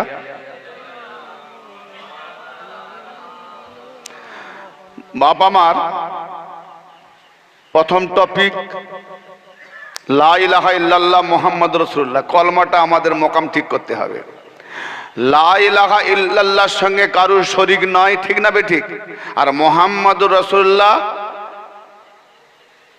আল্লাহ নয়, আল্লাহ থেকে আলাদা নয়, বড় ভাইটাল টপিক। আগে বলুন, লা ইলাহা ইল্লাল্লাহ পড়বে, মুহাম্মাদুর রাসূলুল্লাহকে যদি কেউ ইনকার করবে, এই কলমা পড়নেওয়ালার উপরে ফতোয়া কি হবে? কাফের বলবে না? লা ইলাহা ইল্লাল্লাহকে মানলো, মুহাম্মাদুর রাসূলুল্লাহকে ইনকার করলো, কাফের হবে না? কাফের। ভাই কেন ইনকার করলেন? না মুহাম্মদ তো আল্লাহ নয়, তো মুহাম্মদ কি? না মুহাম্মদ গায়রুল্লাহ। গায়ের মানে কি? আল্লাহর আপন নয়, আল্লাহর পর। ভাই পর কাকে বলে? 5 ভাই মিলে একটা বিষয়কে নিয়ে মীমাংসা করার মিটিংয়ে বসেছে। কোথা থেকে, কোন পাড়া থেকে একটা ছেলে এসে বলছে তোমাদের বিচার ঠিক হয়নি, আমি করে দিচ্ছি। 5 ভাই মিলে কি বলবেন? খুশি হবেন না নারাজ হবেন? নারাজ হবেন। কেন? যে আমাদের ভাইয়ের ব্যাপার, তুই কি আমাদের আপন? হ্যাঁ বাবা, আমার বাবা হতো বা আমার ভাই হতো, আমার রিশতেদার হতো, আমার আপন হতো, তাহলে বললে ভাই কোনটা ঠিক? আপনের বলার অধিকার আছে, ঠিক না? আপন লোকের বলার অধিকার আছে, পরের নেই। তো এ পর, অতএব তার আমাদের হাজারো ভুল হলেও সে তো কোথাকারকে চিনি না, তা সে যদি এসে বলে আপনাদের বিচার ঠিক হয়নি, নারাজ হবেন না? কেন ও তো পর, পর মানে গায়রুল্লাহ, আল্লাহর অপর। তাহলে মোহাম্মদ কি আল্লাহর ওই রকম অপর? আপন কেউ নয়। ওলি আল্লাহ কি আল্লাহর ওই রকম অপর? আপন কেউ নয়। তাহলে অলির দুশ্মন, নবীর দুশ্মন এই টুপি মার্কা মৌলবী মোল্লারা কি ইসলামটাকে খান খান করছে, ভাগাভাগি করছে। আর সাধারণ মানুষ গায়রুল্লাহ মানে বুঝতে না পেরে শিরক হয়ে যাবে, গুনাহ হয়ে যাবে, থরথর করে কাঁপছে। আর আসল জিনিসটাকে ছেড়ে দিয়ে নকলে ডুবে মরছে। হাই অবস্থা! আল্লাহ বলছেন ওয়াজআলুর রিজসা আলাল্লাযিনা লা ইয়াকিলুন, যার বিবেক আকল বুদ্ধি বিবেক নাই আল্লাহ তার উপরে নাপাক নিক্ষেপ করেন। অতএব কোরআন মোতাবেক, হাদিস মোতাবেক, ভাবার্থ মোতাবেক বিবেক দ্বারাই যদি গ্রহণ না করলাম, বিবেক দ্বারাই রিসার্চ না করলাম, বিবেক দ্বারাই গবেষণা না করলাম, বিবেক দ্বারা ভাবার্থ না আনলাম, তা আল্লাহ বলেন তো বিবেককে কাজে লাগায় না। সূরা আল আরাফে বলেছে যাদের বিবেক নাই চার পায়ের জন্তু জানোয়ারের থেকেও নিকৃষ্ট। অতএব এ মানুষ রূপী হলে কি হবে? আল্লাহ পাক বলছেন হিকমত, কোরআন হাদিস আমি নবী পয়গম্বর পাঠিয়েছি, তো তোমরা আমার সৃষ্টিকে দেখে রিসার্চ করো।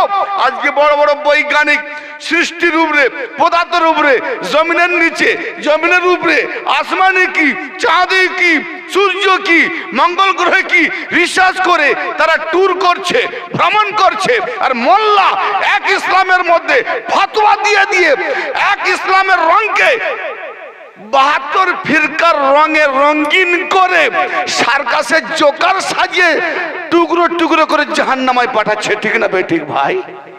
হ্যাঁ, ইসলাম কোথা থেকে নেব? ইসলাম আল্লাহ থেকে নেব না মোল্লা থেকে নেব? আল্লাহ থেকে নেব। তো সব মোল্লাই তো বলে আমি আল্লাহর কথা বলছি, সব মোল্লাই তো বলে আমি আল্লাহর কথা বলছি। তো আল্লাহর কথা বলতে গেলে আল্লাহ ওই মোল্লাকে কবে বলেছে? কথা গৌর করছেন? যে মোল্লা বলবে আমি আল্লাহর কথা বলছি, আপনি বলুন আপনি আল্লাহর কাছ থেকে কবে কোন সময় কথা শুনেছেন? আল্লাহ আপনাকে কবে বলেছে? আল্লাহ আপনাকে কবে বলেছে? বলে আল্লাহ তো বলেনি। কে বলেছে? আমার ওস্তাদ বলেছে। তোর ওস্তাদ কার থেকে শুনেছে? তার ওস্তাদের কাছে। সে কার থেকে? না নবীর কাছ থেকে। তো যদি গায়রুল্লাহ আল্লাহর অপর, তো তুই গায়রুল্লাহর কাছ থেকে নিবি কেন? আল্লাহর কাছ থেকে শোন। মাথায় ঢুকলো না? নবীকে গায়রুল্লাহ বলছো, আউলিয়াকে গায়রুল্লাহ বলছো, তো আবার তার কাছ থেকে নেবে কেন? তুমি আল্লাহ ছাড়া গায়রুল্লাহ মানবে না, গায়রুল্লাহর সাহায্য নেবে না, গায়রুল্লাহর হেল্প নেবে না, গায়রুল্লাহর কাছে যাবে না। কত ওয়াক্ত নামাজ পড়ছেন? ইসলামে কত ওয়াক্ত নামাজ ফরজ? কেউ 5 ওয়াক্ত নামাজ নেই। 5 ওয়াক্ত, 5 ওয়াক্ত নামাজ কেন ফরজ করা হলো জানা আছে? বাস করে দিয়েছি, ঢিপঢাপ ঠুকে দিয়েছি। আর রংটা যদি না বুঝি, জানেন না কোরআন আবার বলছে সূরা মাউন এই নামাজ জাহান্নামায় নিয়ে যাবে, এটা বলে না? এটা কেন দেখছেন না যারা কোন নামাজ জাহান্নামায় নিয়ে যাবে? 5 ওয়াক্ত নামাজ কেন করা হয়েছে আগে বলুন। হজ ফরজ নয় কি? কাদের জন্য হজ ফরজ? কাদের জন্য? মালিকে নিসাবের জন্য, অর্থাৎ যারা ওই পর্যন্ত যেতে পারবে, যাদের ক্ষমতা নেই ছাড় আছে। কিন্তু আভ্যন্তরীণ হজ মাফ নেই। হজ 2 প্রকার আছে, একটা জাহেরা, একটা বাতেনা। বাতেনা হজ 70 গুণ ফজিলত বেশি জাহেরা থেকে, কিন্তু জাহেরাও ছাড় দিচ্ছে না। কেন না? পয়সা আছে, দৌলত আছে, যেতেই হবে। আচ্ছা ভাই, এখানে কোনো আমার হাজি বাবজি আছে? একজনও নেই? মাশাআল্লাহ আছেন। আমি যেগুলো বলছি বাবাজি, ভুল হলে আমাকে বলবেন, আমি আপনার কাছ থেকে শিক্ষা নিয়ে নতুন করে শিক্ষা নেব। জি, হজে গিয়ে সাফা মারওয়া সাই করতে হয় না? জি, সাফা আর মারওয়া দুটো পাহাড়। হাজি, সাফা মারওয়া কি জন্য? আমি হজে যাব, কাবা বাইতুল্লাহ আল্লাহর ঘর, এখান থেকে নামাজ পড়ি। কাবা বাইতুল্লাহ কত দূরে বলুন তো? তবু আমরা যেখানে থাকি কাবা বাইতুল্লাহকে সামনে রেখে, সম্মুখে রেখে, আগের দিকে রেখে নামাজ পড়ি। আর ওখানে কাবা বাইতুল্লাহর কাছে পৌঁছে গেলাম, জি কাবা বাইতুল্লাহর কাছে পৌঁছে গেলাম, তো কাবা বাইতুল্লাহকে ছেড়ে আমি সাফা মারওয়া দৌড়াতে যাব কেন? গর করছেন? হ্যাঁ, না না না, কি কোনো রহস্য নেই, আল্লাহ এমনি বলছে আর কি ঠুকে দেবো? হ্যাঁ, শয়তান কেন ঠুকেনি? সে তো কিছু বুঝেছিল। তো সে যেটা বুঝেছে সেটা কি ঠিক, না আল্লাহ যেটা হুকুম দিয়েছে ওটা ঠিক? আদম আল্লাহ নয়, ও তো গায়রুল্লাহ বলছো। তার আবার গায়রুল্লাহকে তো শয়তান সেইদাই করেনি। তাহলে যারা মোল্লারা বলছে যে গায়রুল্লাহর কাছে মাথা নোয়ানো যাবে নি, তারা তো শয়তানের ফতোয়া দিল, ঠিক না বেঠিক? শয়তানের সঙ্গে রঙিন হয়ে গেল। কারণ শয়তান তো বলছে আল্লাহ তোমাকে সেদা দিতে একবারও ইনকার করেনি, আজও সেদা দিচ্ছি, দেবো, কিয়ামত পর্যন্ত দেবো। একটা দলিল দেন যে আজও শয়তান আল্লাহকে সেদা দিতে ইনকার করেছে? না না, ইনকার করেনি। কারণ মুসা নবীর জামানাতে যখন শয়তান রাস্তায় দেখা করলো, হে মুসা নবী, আপনি সকলের সুপারিশ করছেন, আমার জন্য একটু ফরিয়াদ করবেন, আল্লাহ সকলের গুনাহ খাতা মাফ করছে আপনার সুপারিশে, তা আমার জন্য একটু করুন না। বলে কি বলতে হবে, তোর জন্য কি করতে হবে? মুসা নবী খুব খুশি। শয়তান যখন সুপারিশ চাইছে, নিশ্চয়ই শয়তানের কাউকে শয়তানি করবে না, হেদায়েত হয়ে গেলে বাঁচা যায়। তো বল না, আল্লাহ যেন আমাকে ক্ষমা করে, তুমি গিয়ে একটু বলো না। তো আল্লাহর কাছে গিয়ে মুসা বলেছিলেন যে আজাজিল এই কথা বলেছে, ওগো আল্লাহ, তাকে ক্ষমা করা যাবে? কেন আপনি তো রহমানুর রহিম, গাফুরুর রহিম লাকাব নিয়েছেন, আপনার ইস্টেম আছে, হ্যাঁ সেই ইস্টেম আছে, গাফুর রহিম, দয়ালু, দাতা, ক্ষমাকারী, মার্জনাকারী, তাহলে মাফ করবেন না কেন? তো শয়তান ক্ষমা চাইছে আপনার কাছে, তাকে কি ক্ষমা করা যাবে? আল্লাহ কি বললেন? বলে ওই শর্ত। কি শর্ত? না আদমকে যখন সে সেজদা করেনি, তো তখন তার জন্য তাকে শয়তান বানিয়েছি। তো আজকে তো সে চালাকি করছে যে আদম তো নেই, তাহলে সেজদার হুকুম হবে না। না না না, আদম নেই তো কি হবে? আদমের কবর আছে, কবরে গিয়ে সেজদা করতে বলো, যদি করে তো আমি ক্ষমা করে দেবো। ইমাম গাজ্জালির হাওয়ালা। জি, বড় ইমামের থেকে আসে নাকি? আমার কথা বুঝতে পারছেন? হয় যদি সারা জীবন একটুকু হিকমতের ওয়াজ না শোনেন, সকলের মাথায় একটু লোড লাগবে, মানে ভার লাগবে, কেমন কেমন যেন একটা হবে। দু চারবার যখন শুনবেন, তখন কিন্তু যে তালা যতই জাং ধরুক, যতই মূর্ছা পড়ুক, দুবার চারবার পাঁচবার ধাক্কা মারলে আপনি তালা খুলে যায়, ঠিক না বে ঠিক? তো তালা যতই জমিয়ে রাখুক, মূর্ছা পড়ুক, খুলবেই ভাইজান। তাহলে শয়তান কি বলেছিল? উত্তর শুনে বলে, যাকে জীবিত অবস্থায় সিজদা করিনি, মুর্দা কবরকে সিজদা করব? তার থেকে জাহান্নাম হয়ে যাবো, তো সিজদা করব না। ভাই শয়তানের মূল উৎপাদন কোত্থেকে শুরু হলো দেখেছেন? এটা হলো রিচ, এটা হলো অহংকার, আত্মগরিমা, নমনীয় হব না। আজকের দিনে আউলিয়াদের সামনে, আম্বিয়াদের সামনে যারা নমনীয় হয় না, এরা যত বড় হুব্বাওয়ালা হোক, পাক্কা শয়তান। হায় হায় হায়। আর যদি এ কথা বলার পর আপনি প্রশ্ন করেন, তাইও আমি কোরআন থেকে দলিল দেবো। কারণ শয়তান একা নয়, বলছে শয়তানের বাচ্চার থেকেও তোমরা সাবধান থাকবে। শয়তানের বংশধর আছে। শয়তানের বংশধর কেন? না আমার নবী আবু জাহেলকে বলেছিলেন, আবু জাহেল, ঠিক না? আবাল হাকামকে নাম দিয়েছিলেন কি গো? আবু জাহেল। জাহেল মানে মূর্খ, নিরেট। তো জাহেল বলতে পারতেন, আবু জাহেল বললেন কেন? নিরেটের বাপ, মূর্খদের বাপ কেন বললেন? এই জন্যে যে যারা মূর্খ তোমার দ্বারাই তৈরি হয়েছে, তুমি তাদের বাপ। তো আজকে বাপ তোর ফিরকা যাদের দ্বারাই ওলিদেরকে গায়রুল্লাহ বলাচ্ছে, এরা হলো ওই রকম নিরেট মূর্খ, মানে শয়তানের অনুসারী, পথে নিয়ে যাচ্ছে, কিন্তু এদের উপরে ওস্তাদ সেই মূল শয়তান। ভাই আমার, তো যেখানে আল্লাহ রাব্বুল আলামিন, যেখানে আল্লাহ রাব্বুল আলামিন হুকুম দিলেন সাজদা করো, আল্লাহ কি না জেনে হুকুম দিয়েছেন? না জেনে দেয়নি। ওখানে আল্লাহ যখন হুকুম দিয়েছেন, কি ফেরেশতাদের জন্য কি মাপ ছিল? এরকম কি দলিল আছে যে আল্লাহ ছাড়া ফেরেশতারা অন্য কাউকে সেজদা দিতে পারে? দলিল নেই। কেন এটাকে নিয়ে চিন্তা করি না? সাজদা বলে কাকে? মাথা নোয়ানোর নাম কি সাজদা? না না না না না, মাথা নোয়ালেই সাজদা তা নয়। যারা বলে ভুল বলে। আরে ভাই, কবে আমার দিল লেগে বসে আছে, আর আপনি জোর করে বলছেন ওইটাকে তুই ছাড়বি না ঘর থেকে বের করবে? বলে আমি ঘর থেকেও বেরিয়ে যাব, মরেও যাব, দিল থেকে ছাড়াতে পারবে না। কি জি, আপনি দেখবেন দেহ ছেড়ে দেবে, হাত ছেড়ে দেবে, জান দিয়ে দেবে, দিল ছাড়বে না। তো দিল থেকে যাদের উপরে ইমান রাখে এরই নাম হলো সাইদা। জোরে বলেন সুবহানাল্লাহ। এরই নাম হলো সাইদা। মাথা নোয়াবার নাম সাইদা না, এটা লৌকিক সাইদা। মাথা নোয়ানো কেন হয় না, সামাজিক স্তরে প্রকৃত মেনেছে কিনা এটা তার একটা নমুনা, কিন্তু প্রকৃত যারা অন্তর থেকে মেনে নিয়েছে আউলিয়াদেরকে, নবীদেরকে, অর্থাৎ আল্লাহর নূরকে তারা সাইদা করে চলেছে। জোরে বলেন সুবহানাল্লাহ। আল্লাহর নূরকে সাইদা মানে ভুল ভাববেন না। আমি যে কথা বলছিলাম যে নামাজ কেন, কি জন্যে, হজ কি জন্যে, সাফা মারওয়া কেন দৌড়াচ্ছেন? সাফা মারওয়া তো মা হাজেরা সালামুল আলাইহা সে তার নিজের দরকারে দৌড়িয়েছিলেন। কি না, বেটা পিপাসা, পুত্র পিপাসা, আমিও পিপাসা, আমি না বাঁচি অনেকক্ষণ দেখবো, কিন্তু ছেলেকে তো বাঁচাতে হবে। তাই পাহাড়কে পানির মতো দেখলেন, পাহাড়কে পানির মতো ঝর্ণা রূপে দেখতে পেয়ে দৌড়াচ্ছেন পানির নেশায়। গিয়ে দেখে ঝর্ণা নয়, ওটা একটা পাথর আঁকে বেঁকে চলেছে। আবার ওখান থেকে মারওয়াকে দেখছে যে ও পাহাড় ঝর্ণা, পানি ঝর্ণা। ফের ছুটে এলেন, বলুন ওখান থেকে আসার পর ওটা ভুলে যায়, আবার এখানে আসার পর এটা ভুলে যায়, ওখানে যাওয়ার পর এটা ভুলে যায়। এইভাবে 7 বার দৌড়ালেন। আর আপনি হাজী সাহেব কি করলেন? লাখ লাখ টাকা খরচা করে এখান থেকে কাবা বাইতুল্লাহকে আগের দিকে ছাড়েননি, আর ওখানে কাবা বাইতুল্লাহ সামনে গিয়ে তাকে ফেলে রেখে সাফা মারওয়া দৌড়াচ্ছেন। কি ব্যাপারটা কি, কিসের জন্য? এর জন্য লাখ লাখ টাকা খরচা।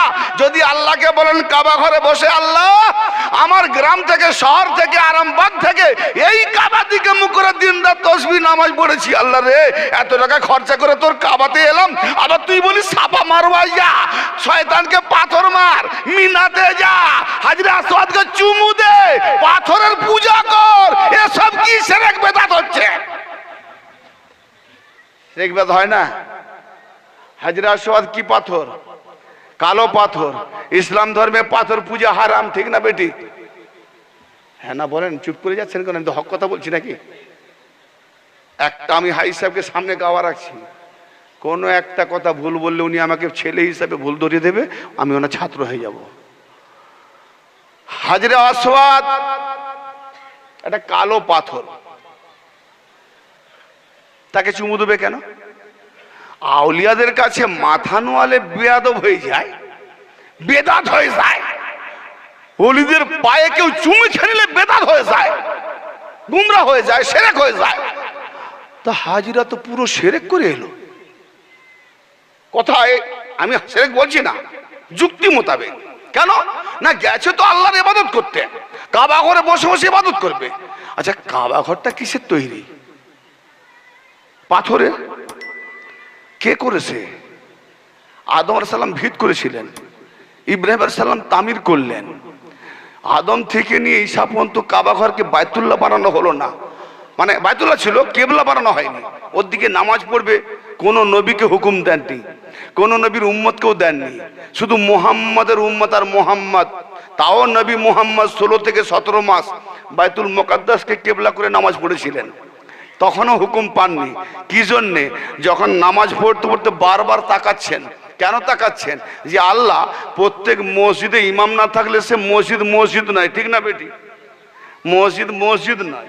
হ্যাঁ, যে মসজিদে ইমাম নাই, ইমাম না থাকলে মসজিদের কোনো কাম দাম নেই।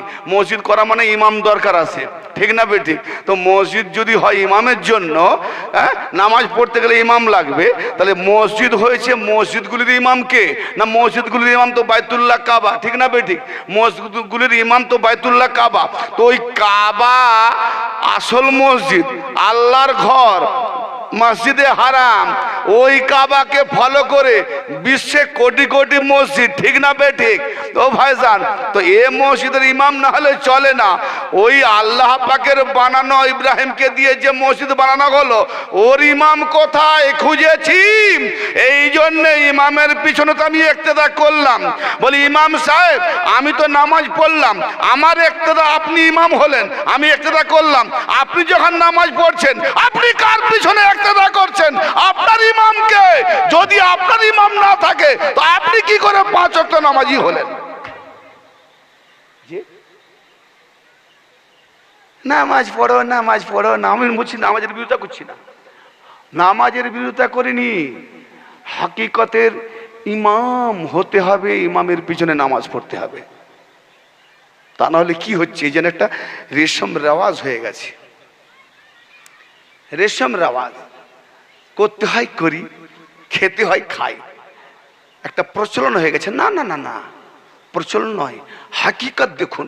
ইবাদতের মধ্যে যার হাকিকত নেই, যে ইবাদতে জান নেই, ভাই আপনি হাজার মূর্তি করুন। যে কেন করছেন মূর্তি? কেন মানুষ এরকম মানুষ করছেন, মানুষ বানাচ্ছেন? না, এরা আমার যুদ্ধের সময় সহায়তা করবে, লড়াই করবে। আচ্ছা, এই হাজার মূর্তি আপনার সঙ্গে দলবল বেঁধে যুদ্ধ করবে, ঠিক আছে, যুদ্ধ যখন লেগে গেল, হাজার মূর্তি লড়াই করবে না ভেঙে খান খান হয়ে যাবে? তো দেখা গেল হাকিকতে জান নেই তো লড়বে কি করে? যে মূর্তির ভেতরে জান নেই তো লড়বে কি করে? তো আপনি আমি যে নামাজ পড়ছি, ওই নামাজের ভেতরে যদি হাকিকত না থাকে তো এই কবুল হবে কি করে? কিসি তো এ কেন, কি জন্যে? এই জন্যে যে কাবার আল্লাহর মসজিদ, ওর আল্লাহ যখন ঘর বানিয়েছে, ইমাম তো মানুষ বানাবে না। ঘর করছেন, আমরা মসজিদ বানিয়েছি, কাউকে পছন্দ করে ইমাম রেখেছি। আমার কথা বুঝতে পারছেন বাবজি আমার, ভাইরা আমার? আমরা যখন মসজিদ বানিয়েছি তো ইমাম বানিয়েছি, ঠিক না? আল্লাহ যখন ঘর বানিয়েছে তার ঘর, তাহলে ইমাম বানাবে কে? মানুষ না আল্লাহ? যদি আল্লাহ ইমাম বানায় তো আল্লাহ কবে ওই ঘরে ইমাম বানালো? কেন আদম থেকে ঈসা পর্যন্ত কোন নবীর জন্য ওই মসজিদকে কেবলা করা হলো না? তাদের উম্মতের জন্য কখনো মুসা নবীর ঘরকে কেবলা করেছে, কখনো হারুন আলাইহিস সালামের ঘরকে কেবলা করেছে, কখনো গেটকে কেবলা করেছে। হিত্তাতুন হিত্তাতুন, অর্থাৎ কোন কোন সময় নবীর তাসবির গেটে লাগানো আছে মুসা নবীর জামানায়, সেখানকে কেবলা করেছে। প্রত্যেকটা যেমন বাইতুল মুকাদ্দাসকে তাদের জামানায় কেবলা করা হয়েছে, আমার নবীও এসে কেবলা করেছে বাইতুল মুকাদ্দাসকে। কেন কাবাকে কেবলা করা হলো নি? কাবার দিকে কেবলা কেন, কাবার দিকে মুখ করে কেন দাঁড়ালেন না? যে এখনো ইমাম পাঠিয়েছে কিন্তু আল্লাহ এখনো একামত করেনি, হুকুম দেননি। জোরে বলেন সুবহানাল্লাহ।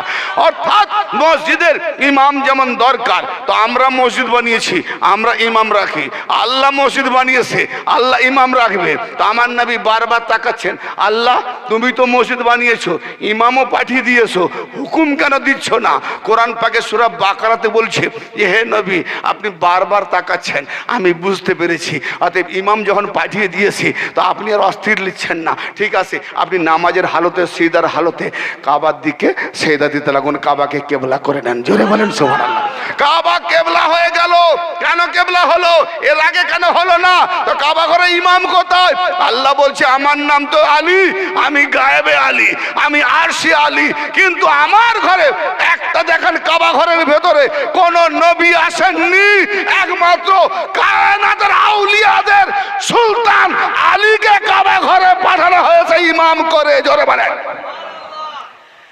তো যিনি কাবা ঘরের ইমাম আলী এসেছেন, সেই আউলিয়াদের যিনি ইমাম, যেখান থেকে আউলিয়ারা চলছে কিয়ামত পর্যন্ত।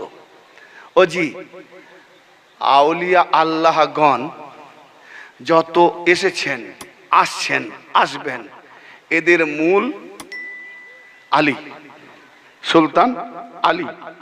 বিশ্বাস হচ্ছে না? দলিল দেবো? জি হ্যাঁ, দলিলটা দেন। আচ্ছা, তার আগে আরেকটা দলিল দিই। কোরআন পাকে সূরা বাকারার 153 এবং 45 নম্বর দুটো আয়াত, আরো বহু জায়গা আছে। ইয়া আইয়ুহাল্লাযীনা আমানুস্তাঈনু বিস-সাবরি ওয়াস-সালাহ ইন্নাল্লাহা মা'আস-সাবিরিন। হে ঈমানদারগণ, তোমরা নামাজ হতে, সবর হতে সাহায্য চাও। কার থেকে? নামাজ থেকে, সবর হতে। ইন্নাল্লাহা মা'আস-সাবিরিন, নিঃসন্দেহে আল্লাহ সবরকারীদের সঙ্গে আছেন। বুঝতে পারলেন? এটা কোরআন। আচ্ছা, নামাজ থেকে সাহায্য চাও আর সবর থেকেও সাহায্য চাও, জি, দুটো থেকে চাইতে বললেন। ভাইরা আমার, দুটো থেকে যখন চাইতে বললেন, তাহলে দুটোর সঙ্গে আল্লাহ থাকবে, যুক্তি তো বলে নাকি? হ্যাঁ না বলেন? নামাজ, সবর জান্নাতের চাবি বলা হয়েছে। দলিল কেউ পেয়েছেন সবর জান্নাতের চাবি আছে? সবর জান্নাতের চাবি নামাজ জান্নাতে চাবি, আর সলাত মিফতাহুল জান্নাত। আবার মশহুর হাদিস আছে, আর সলাতু ইমাদুদ্দিন, মান আকামা সলাতা ফাকাদ আকামাদ্দিন, ওমান তারাকা সলাতা ফাকাদ হাদামাদ্দিন। যে ব্যক্তি, নামাজ হলো ধর্মের মূধন, নামাজ হলো ধর্মের খুঁটি স্তম্ভ। যে ব্যক্তি নামাজ কায়েম করলো সেই স্তম্ভকে দাঁড় করালো, যে ব্যক্তি নামাজ ছেড়ে দিল সেই স্তম্ভকে চুরমার করে দিল, মানে দিনটাকে খতম করে দিল। কি জি, তাই নামাজ দ্বারাই দিন দাঁড়ায়, নামাজ দ্বারাই দিন খতম হয়। অথচ আল্লাহ কোরআন পাকের একটা জায়গাতেও এ কথা বলেনি, ইন্নাল্লাহা মাআল মুসাল্লিন, নিঃসন্দেহে আমি আল্লাহ নামাজীদের সঙ্গে আছি, একবারও বলেননি। নামাজ ছাড়া দিন থাকে না, নামাজ ছাড়া জান্নাতে যেতে পারে না, নামাজ হলো জান্নাতের চাবি। কিন্তু আল্লাহ একবারও বললেন না যে আমি নামাজীদের সঙ্গে আছি, সবরকারীদের সঙ্গে আছি। তাহলে বোঝা গেল কেন? আরে নামাজীদের সঙ্গে যদি আল্লাহ বলে দেন যে হ্যাঁ আমি আছি, আজাজুল তো লাফিয়ে উঠবে, কেন আমিও তো নামাজি, তাহলে আল্লাহ আমার সঙ্গেও আছে। ঠিক না বেঠিক ভাই? আজকে যারা বলে আল্লাহ ছাড়া কোন গায়রুল্লাহর কাছে সাহায্য নেওয়া যাবে না, সাহায্য চাওয়া যাবে না, একমাত্র আল্লাহ কি না পারে, তাই আল্লাহর কাছে চাইবো, আল্লাহ যা দেবে লোবো, আল্লাহ ছাড়া কোনো গায়রুল্লাহর কাছে লোবো না। তো আল্লাহ তো দিয়েছিলেন 50 ওয়াক্ত নামাজ, ঠিক না বেঠিক? তা আল্লাহ যখন দিয়েছিলেন 50 ওয়াক্ত নামাজ, তো নবী তো নিয়ে আসতে ছিলেন, বলেনি একবার আল্লাহ কমাও? তাহলে নবী কি জানতেন না আপনাদের প্রতি নবী কি দয়ালু নন? হ্যাঁ, তো দয়ালু যদি ছিলেন তো মুসা নবীর কথায় কেন নবী যাবেন? প্রশ্ন দাঁড়ায় না? হ্যাঁ, মৌলভী সাহেব হাদিস পড়তে হয়, পড়েনি, লাকির কা ফকির। কেন মুসা নবীর কথায় নবী যাবে? ইচ্ছে করে হলেও আমি ওই ব্যক্তিটার সঙ্গে খুব প্রিয় বন্ধু, ওই ব্যক্তি আদায় করতে এসছে, আমি নিজে না বেরিয়ে ছেলেকে দিয়ে দিলাম, দেখবো আমার ছেলেটাকে কত ভালোবাসে ওই ব্যক্তি, আমাকে তো খুব মহব্বত করে। বেরিয়ে গেল আমার ছেলে, কে করছি তুই খোকা? না আমি, আপনি যাকে খুঁজছেন তার ছেলে। আচ্ছা আচ্ছা, আই বাবা চুমু দে, তোকে তো কোনদিন দেখিনি বাপ, খুব ভালো, যদি ভালোবাসে তাহলে আমার বন্ধু, প্রকৃত পরিচয় হলো। দূর বাপ, তোকে ডেকেছি, তোর বাপকে ডাকলাম, তোর বাপের আসার এ হলো না, তুই এসছিস, যা তোর বাপকে ডেকে আন। যদি এরকম করে তাচ্ছিল্য করে বলেন সে আমার প্রিয় বন্ধু, প্রমাণ হবে। তা আমার নবী এখানে কি প্রমাণ করতে যাচ্ছেন? এক জামানা আসবে, মোল্লারা বলবে ওলিরা মরে গেছে, নবীরা মরে গেছে, আবে কমবক্ত মৌলবী, নবীরা যদি মরে যায় তাহলে আমার আল্লাহ যখন 50 ওয়াক্ত নামাজ দিলেন, নবী মোহাম্মদ যখন আনতেছেন, তো মুসা নবী বলছেন ইয়া রাসূলুল্লাহ ফিরে যান, আপনার উম্মত পারবে না। কি প্রমাণ হলো? তাহলে মুসা নবী বেঁচে ছিল না মরে গেছিল? তাহলে এরা বলে মরে গেছে, যারা বলে মরে গেছে তো 50 ওয়াক্ত পর, 5 ওয়াক্ত ছাড়। আর যারা বলে আল্লাহ যা দেবে তাই লোবো, কোনো গায়রুল্লাহ থেকে লোবো না, আল্লাহ ছাড়া যত নবী অলির দিক না ওরা সব গায়রুল্লাহ, ওদের থেকে লোবো না, শিরক হয়ে যাবে। তাহলে 50 ওয়াক্ত পড়ো, 5 ওয়াক্ত পড়ছে কেন? দেখছেন নিজে 50 ওয়াক্তও পড়ছে না, গায়রুল্লাহকে মনে করে তার থেকে 5 ওয়াক্ত পড়ছে, গায়রুল্লাহও বলছে, আবার শিরকের ফতোয়া দিচ্ছে, নিজের ফতোয়ায় নিজে ডুবে মরছে। এ হলো আকালবিহীন, এদের উপরে আল্লাহ নাপাক নিক্ষেপ করেছে, এদের উপরে আল্লাহ নাকাব নিক্ষেপ করেছে। শোনেন তো, আমার আল্লাহ যখন বললেন নামাজ থেকে সাহায্য চাও, নামাজ তো কি গায়রুল্লাহ না আল্লাহ? নামাজ তো গায়রুল্লাহ, নামাজ তো আল্লাহ নয়। হ্যাঁ, সবর থেকে সাহায্য চাও। আচ্ছা, আমি আপনি মৌলবী মৌলানা মুফতি বেশি নামাজ বুঝি না নবীগণ বেশি নামাজ বোঝেন? ভাই সবাই এক বাক্যে বলবেন, মৌলবী নামাজ বেশি বোঝে না নবীগণ বেশি বোঝে? নবীগণ বেশি বোঝে। তো যেখানে আল্লাহ বললেন নামাজ থেকে সাহায্য চাও, সবর থেকে সাহায্য চাও, আর আমার নবী কার থেকে সাহায্য চাইছেন দেখুন। হায় সূরা বনী ইসরাইল, তাও আবার সাহায্য কেমন? আল্লাহ নবী নিজে চায়নি, আল্লাহ বলছে চাও, জোরে বলেন। अकुर रब्बी अदखिलनी मुदखला सिद्क़िन वअखरिजनी मुखरज सिद्क़िन वजअलनी मिन लदुनका सुल्तानान नसीरा। हे नबी আপনি বলুন, হে নবী আপনি বলুন, হে নবী আপনি চেয়ে নিন, আপনি দোয়া করুন কি যে আমাকে সত্যতার সঙ্গে বের করো সত্যতায়, এবং আমাকে বাহির করো তো সত্যতায়, প্রবেশ করাও তো সত্যতায়, এবং আমার জন্য বানিয়ে দিন ওয়াজাল্লি, আমার জন্য বানিয়ে দিন মিল্লাদুনকা, তোমার তরফ থেকে। মিল্লাদুন, লাদুন মানে বোঝেন ইলমে লাদুন্নি। ইলম কার থেকে আসে? আল্লাহ থেকে। তো তা আল্লাহ থেকে মানে একবারে আল্লাহর সঙ্গে, আল্লাহর মধ্যে থেকে। তো আল্লাহ নবী বলছেন ইলমে মিন লাদুনকা, তোমার মধ্যে থেকে, তোমার মধ্যে থেকে কি না সুলতান নাসির, একজন মদদগার সাহায্যকারী সুলতান হে আল্লাহ আমার জন্য বানিয়ে দিন। জোরে বলেন সুবহানাল্লাহ। আমার নবী তো বলতে পারতেন যে আল্লাহ আপনি আমায় সাহায্য করুন, আপনি আমায় সাহায্য করুন, আপনি আমায় মদদ করুন, কিন্তু আল্লাহ নবীকে বলছেন বলুন নবী যে আমার জন্য বানিয়ে দিন। আপনি বললে আপনার জন্য বানিয়ে দেব কি না একজন সাহায্যকারী বাদশাহ, সাহায্যকারী সুলতান। সেই সাহায্যকারী সুলতানের নামটা জানেন? নবী কাকে চেয়েছিলেন? কাকে চেয়েছিলেন? আমার মুসা নবীর হাদিসটা আপনারা পাননি?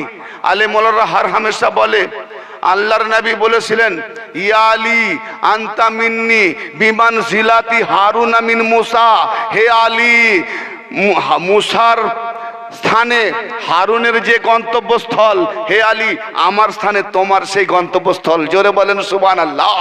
এ ভাইজান রাওয়াহুল বুখারী থেকে দলিলটা দিলাম, ইমান আছে কি নাই জানিনি, একটাও দলিল কিন্তু কোনো গল্পের বই থেকে দিইনি, কোনো কাহিনী কেসা ভাটিয়াল থেকে দিইনি, কোরআন হাদিস থেকে দিচ্ছি। সূরা বনী ইসরাইল ৮০ নম্বর আয়াত তেলাওয়াত করলাম। তো ভাই এ সুলতান নাসিরাকে আল্লাহর নবী থেকে বড় কোনো ওসিলা হতে পারে? আল্লাহর নবী কায়নাতের মদদগার, নবী না হলে কিছুই হতো না। সেই নবী, আরে আমরা চাইছি নবীকে যে আমাদের নবী, নবী আমাদের প্রতি রাজি হয়ে গেলে আল্লাহ রাজি হয়ে যাবে। তো আমরা চাইছি নবীকে, আর আপনার আমার নবী কায়নাতের নবী চাইছেন কাকে? আলীকে। জোরে বলেন সুবহানাল্লাহ। ইমাম আহমদ ইবনে হাম্বলের লেখা ফাজাইলুস সাহাবা, আমার নবী দেখিয়ে দিলেন যে সাহাবারা বুঝতে পারবে না, কিয়ামত পর্যন্ত উম্মতেরা বুঝতে পারবে না কোরআনে যে আমি মদদগার সুলতানকে চেয়েছি, এরা তো অন্য কাউকে বানিয়ে দেবে, এবারে উমুক সাহাবা হবে, এবারে উমুক সাহাবা হবে, বিভিন্ন মতান্তরে পড়ে যাবে। তাই নবী দোয়া করে জানিয়ে দিলেন, যার দলিল ফাজাইলুস সাহাবা মজহাবের এক ইমাম, ইমাম আহমদ ইবনে হাম্বল, যিনি মুসান্নিফ করেছেন, কিতাবের নাম হলো ফাজাইলুস সাহাবা। ফাজাইল সাহাবাদের যে চ্যাপ্টার লিখেছে তাতে হাদিস তুলে ধরেছেন। কি বলছেন যে নবী পাক আল্লাহ পাকের দরবারে হাত তুলে দোয়া করছেন, আল্লাহুম্মা ইন্নী আকুলু, হে আল্লাহ আমিও এই দোয়া করব। জোরে বলেন সুবহানাল্লাহ। আমি এই দোয়া করছি কামা ক্বালা আখি মুসা, যেভাবে আমার ভাই মুসা দোয়া করেছিলেন আমিও সেইভাবে দোয়া করতে চাইছি। কি দোয়া করছেন নবী? আল্লাহুম্মা জাআলনি ওয়াজিরাম মিন আহলি আলিয়ান আখিসদুদ বিহি আসরি ওয়া আশরিকুহু ফি আমরি, হে আল্লাহ আমার জন্য আপনি মদদগার বানিয়ে দেন, আমার জন্য এক ওজির বানিয়ে দেন, সাহায্যকারী বানিয়ে দেন। সেই সাহায্যকারী কে না আমার ভাই আলী, আমার ভাই আলী। তো নবী তার আল্লাহ পাকের হেদায়েত করবে, আল্লাহ পাকের নবুয়ত চালাবে, আল্লাহ পাকের দ্বীন দিয়ে যাবে, আল্লাহ পাকের ঈমান দিয়ে যাবে, আল্লাহ পাকের কানুন দিয়ে যাবে, আল্লাহ পাকের কোরআন দিয়ে যাবে। তো আমার নবী চাইছেন কাকে না আল্লাহর হুকুম মোতাবেক আল্লাহকে বলছেন আমার ভাই আলী, আলীকে আমার ওজির বানিয়ে দেন এবং আমার এই কাজে, দ্বীনের কাজে ইসলামের কাজে আলীকে শরিকদার বানিয়ে দেন, আমার কাজকে শক্তিশালী করে মজবুত বানিয়ে দেন। জোরে বলেন সুবহানাল্লাহ। আমার নবী আল্লাহ ব্যতীত আলীকে চাইলেন। যারা শিরকের ফতোয়া দিল, এবার বলুন শিরক কার উপরে পড়লো? নবীর উপরে। বলুন যদি নবীর উপরে শিরকের ফতোয়া পড়ে যায়, এরা কার উম্মত হবে, শয়তানের না নবীর? আল্লাহু আকবার। হ্যাঁ, দলিল মানি না, খালি কাহানি বলে যাই, ফতোয়া দিয়ে চলে যায়। আরে নামাজে যেখানে আল্লাহ বলছেন নামাজ থেকে সাহায্য চাও, সবর থেকে সাহায্য চাও, তো নবীর থেকে নামাজ কিছু বুঝে? আমরা আমাদের নবীর থেকে কি নামাজ বেশি বুঝে গেছি? তো যদি না বুঝি, নবী তো নামাজ থেকে চাইলেন না, নবী তো চাইলেন আল্লাহ থেকে আলীকে, আলী থেকে সাহায্য চাইছেন। কি ব্যাপার কি? নবী তো নামাজ থেকে সাহায্য চাইলেন না, তো নামাজটা কি? নামাজ কি? ওই জায়গায় হজ বলতে গিয়েছি যে হজ হবে মা হাজরার অনুসরণ। মা যদি সাফা মারওয়া যদি না ঘোরাফেরা করো, তাহলে মা হাজরা কেন সাফা মারওয়া ঘুরছো না? মা হাজরা এই পাহাড় ও পাহাড়, এ পাহাড় ও পাহাড়। এই জন্য তো এই মা হাজরার এই পাহাড় ও পাহাড় যাবার কথাটা যেন ভুলে না যায় আমার উম্মতেরা, আমার বান্দারা। এই জন্য দৌড়াদৌড়ি করাচ্ছি। জোরে বলেন সুবহানাল্লাহ। আমরা কার উম্মত?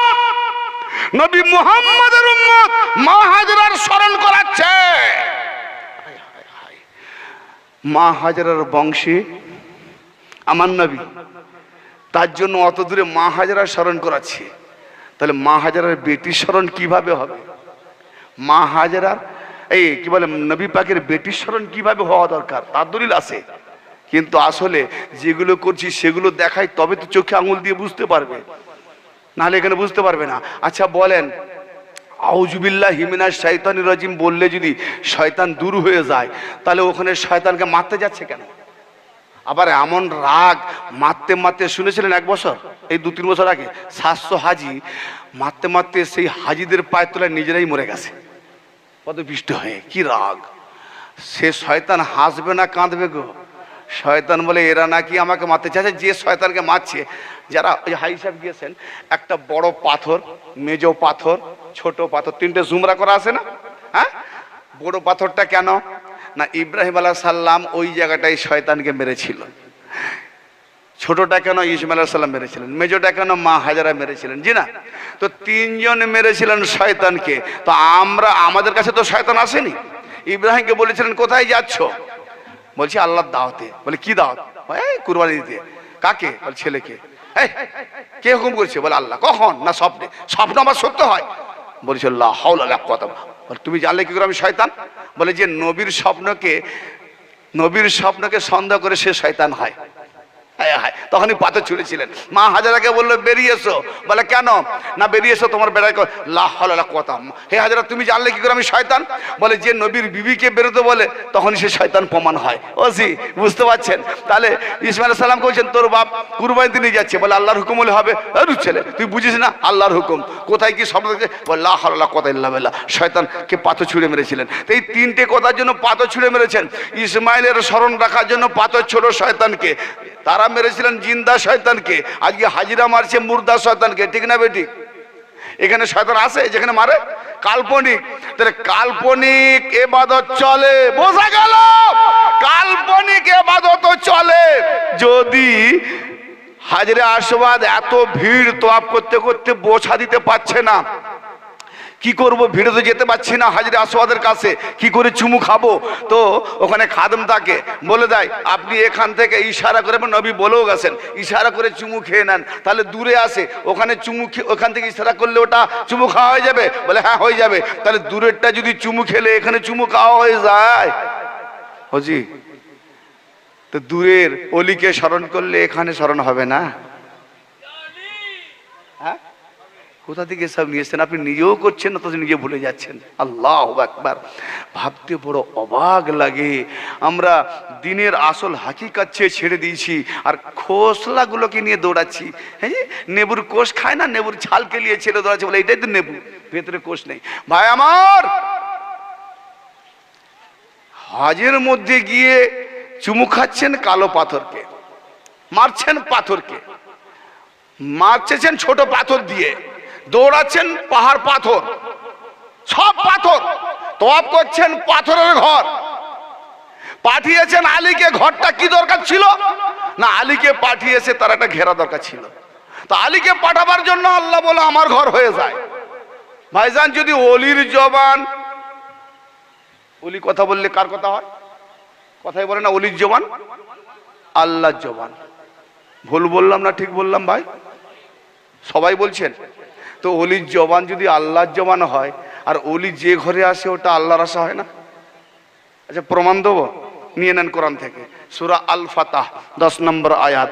নবী পাক গাছতলায় 1400 সাহাবাকে যখন বাইয়াত করছেন, শপথ গ্রহণ করছেন, আল্লাহ পাক বলছেন কি তাদেরকে, সাহাবারা নবীকে দেখেছেন, সাহাবাদের হাতকে নবী ধরেছেন, আর আল্লাহ কি বলছেন, এ ভাইজান, আল্লাহর গায়রুল্লাহ যারা আলাদা আলাদা করছে, আসলে ব্যাপারটা কি জানেন?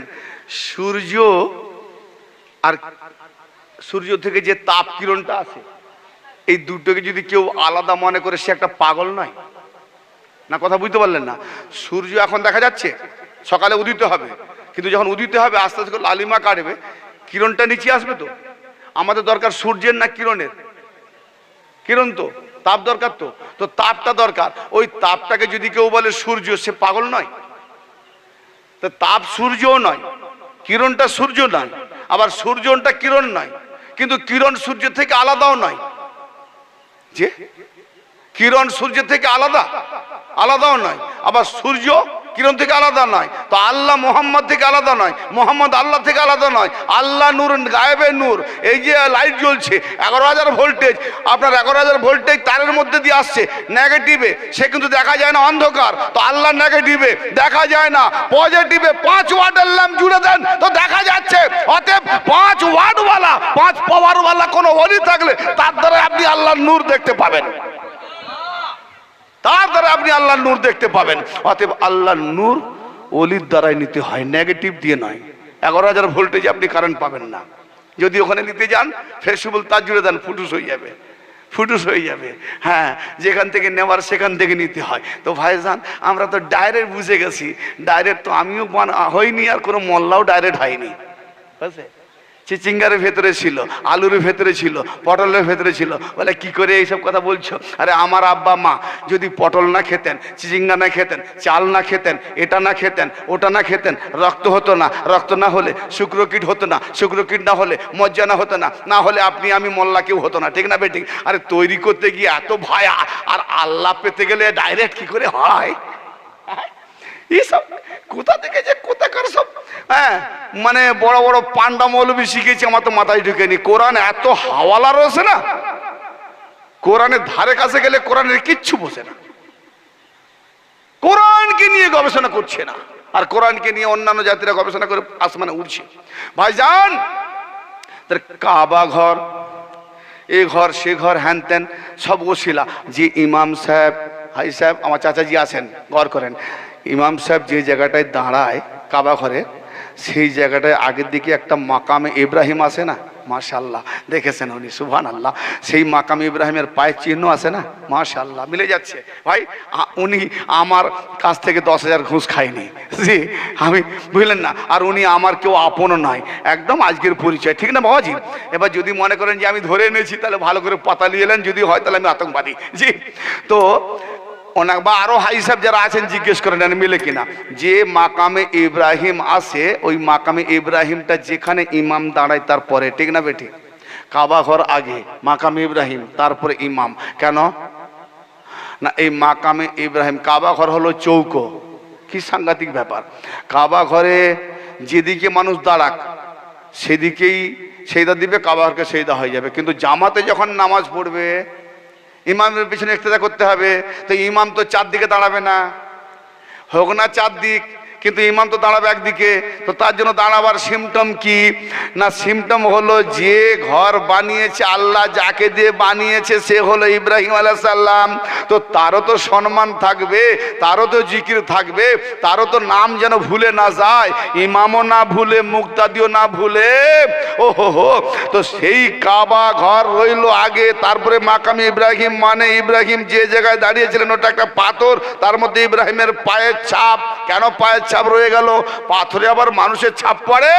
হ্যাঁ পড়বে, এ ওলিদের কাজ, নবীদের কাজ, আমার আপনার মতো লোকেদের কাজ নয়। ইব্রাহিম আলাইহিস সালাম যখন কাবা ঘর তামির করছেন, বাইতুল্লাহ তামির করছেন, উঁচুতে যাচ্ছেন, হাত পৌঁছাচ্ছে না, তো পাথরের দিকে তাকাচ্ছে, আমার তো হাত পৌঁছাচ্ছে না, শুধু তাকিয়েছেন, পাথর হেল্প করেছে। জোরে বলেন, আল্লাহ হেল্প করেনি, পাথর হেল্প করেছে। তাহলে পৃথিবীটা পরস্পরের জন্য হেল্প। জোরে বলেন। এ ভাইজান, আল্লাহ পাক কি না পারে? এক কথাই বলেন, কি না পারে? সব পারে। ঠিক আছে, আল্লাহ বলতে পারে। যদি বলেন হ্যাঁ বলতে পারে, তাহলে জবান আছে। আল্লাহ চলতে পারে, বলে হ্যাঁ, তাহলে পা আছে। আল্লাহ ধরতে পারে, বলে হ্যাঁ হাত আছে।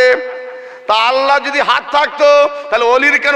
রাওয়াহুল বুখারী বাবে তাওয়াজাতে প্রমাণ আছে যে ওই যে বান্দা আমার হয়ে যায়, আমি তার হয়ে যাই, আর যখন আমি তাকে আপন করে নিই, তখন আমি তার জবান হয়ে যাই আল্লাহ, যার দ্বারা সে বলে। আমি তার হাত হয়ে যাই আল্লাহ, যার দ্বারা সে ধরে। আমি তার পা হয়ে যাই আল্লাহ, যার দ্বারা সে চলে। তাহলে অলি চলছে, দেখছি মানুষ চলছে, কিন্তু না, ওই পাটা আল্লাহর পা হয়ে যায়। অর্থাৎ আল্লাহর হুকুম মোতাবেক যা চলে, তো অলি আল্লাহর হুকুম মোতাবেক চলে। অতএব অলির পা আল্লাহর পা, অলির জবান আল্লাহর জবান, অলির হাত আল্লাহর হাত, অলির চোখ আল্লাহর চোখ, অলির অজুদ আল্লাহর অজুদ। বলেন, ওই অলির পা নবীর পা, জি, অলির ওজন বেশি না নবীর ওজন বেশি? আমার বাবাজি বলছেন নবীর ওজন। আমিও জানতাম একদিন নবীর ওজন। আচ্ছা, আল্লাহ কোনদিন কোরআনে বলেছে আমি নবী? আল্লাহ এ কথা বলেছেন কি যে আলা ইন্না আম্বিয়া আল্লাহ লা খাউফুন আলাইহিম ওয়া লা হুম ইয়াহজানুন? আমি মুখোশ দেখতে পাচ্ছি, চেহারা দেখতে পাচ্ছি। মাশাআল্লাহ, এখানকার আমার বাবজি বুজুর্গ ভাইরা যে কজন আছে, তার মধ্যে প্রায় অধিকাংশ কিন্তু আমি চেহারা পড়ে বুঝে নিয়েছি, খুব সুন্দরভাবে বুঝে চলেছে, খুব সুন্দর হৃদয়ঙ্গম করছে।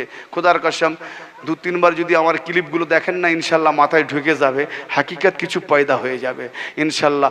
কোরআন ছাড়া কোনো দলিল পাবেন না। তো ভাইজান, কোন কথা বলছিলাম? যে আল্লাহ পাক যাকে আপন করে নেয়, কিরকম আপন করছেন? এ তো হাদিস, আমি কোরআন দিচ্ছি যে যখন নবীর হাত সাহাবাদের হাত ধরেছে, আর আল্লাহকে যারা উপরে মানে, উপরে, আল্লাহ উপরে না, আল্লাহ কি বলছে? ইন্নাল্লাযিনা ইউবা ইউনাকা ইন্নামা ইউবা ইউনাল্লাহ ইয়াদুল্লাহি ফাওকা আইদিহিম। হে নবী, হে মুখাতিব, আপনার কাছে যারা বাইয়াত করছে, প্রতিশ্রুতি করছে, অঙ্গীকারবদ্ধ হচ্ছে, তারা আপনার কাছে নয়, আমি আল্লাহ আমার কাছে হচ্ছে। জোরে বলেন সুবহানাল্লাহ। কোরআন বলছে সূরা আল ফাতহ 10 নম্বর আয়াত। কোন মোল্লার হিম্মত থাকে তো কোরআন মুছে ফেল। এবারে বলো, আল্লাহ আর নবী গায়রুল্লাহ না হিজবুল্লাহ? এর নাম হিজবুল্লাহ। মানে আল্লাহ যাকে আপন দল করেছে, আপনের নাম তো হিজবুল্লাহ, আমার দল। আর গায়রুল্লাহ মানে আর দল নয়, পর। তাহলে এক মোল্লা গায়রুল্লাহ বানাচ্ছে, আর আল্লাহ বলছে না, এরা গায়রুল্লাহ নয়, আমার নাফসুল্লাহ, আমার ইয়াদুল্লাহ, আমার লিসানুল্লাহ, আমার আইনুল্লাহ, আমার সামিউল্লাহ, কদমুল্লাহ, হিজবুল্লাহ। আল্লাহর নফস, আল্লাহর রূহ, রুহুল্লাহ। ঈসা রুহুল্লাহ, ঈসা কার রূহ? আল্লাহর রূহ। মুসা নবী কার কথা? আল্লাহর কথা। হায় হায়, আমার নবী নূরুল্লাহ, আল্লাহর নূর। আর আলী আল্লাহর নফসুল্লাহ, আল্লাহর নফস। জোরে বলেন সুবহানাল্লাহ। সূরা বাকারাতের ভরপুর দলিল আছে। আর আল্লাহর নফস না থাকলে তাহলে ওলি পয়দা হবে না, ওলি হবে না। ভাইরা আমার, যত ওলি এসেছে, সাজরা নামা দেখুন, চ্যানেল যাবে আলী পর্যন্ত। এ অলির মর্যাদা আপনি দেখাবেন, আলীর মর্যাদা ছোট হয় কি করে?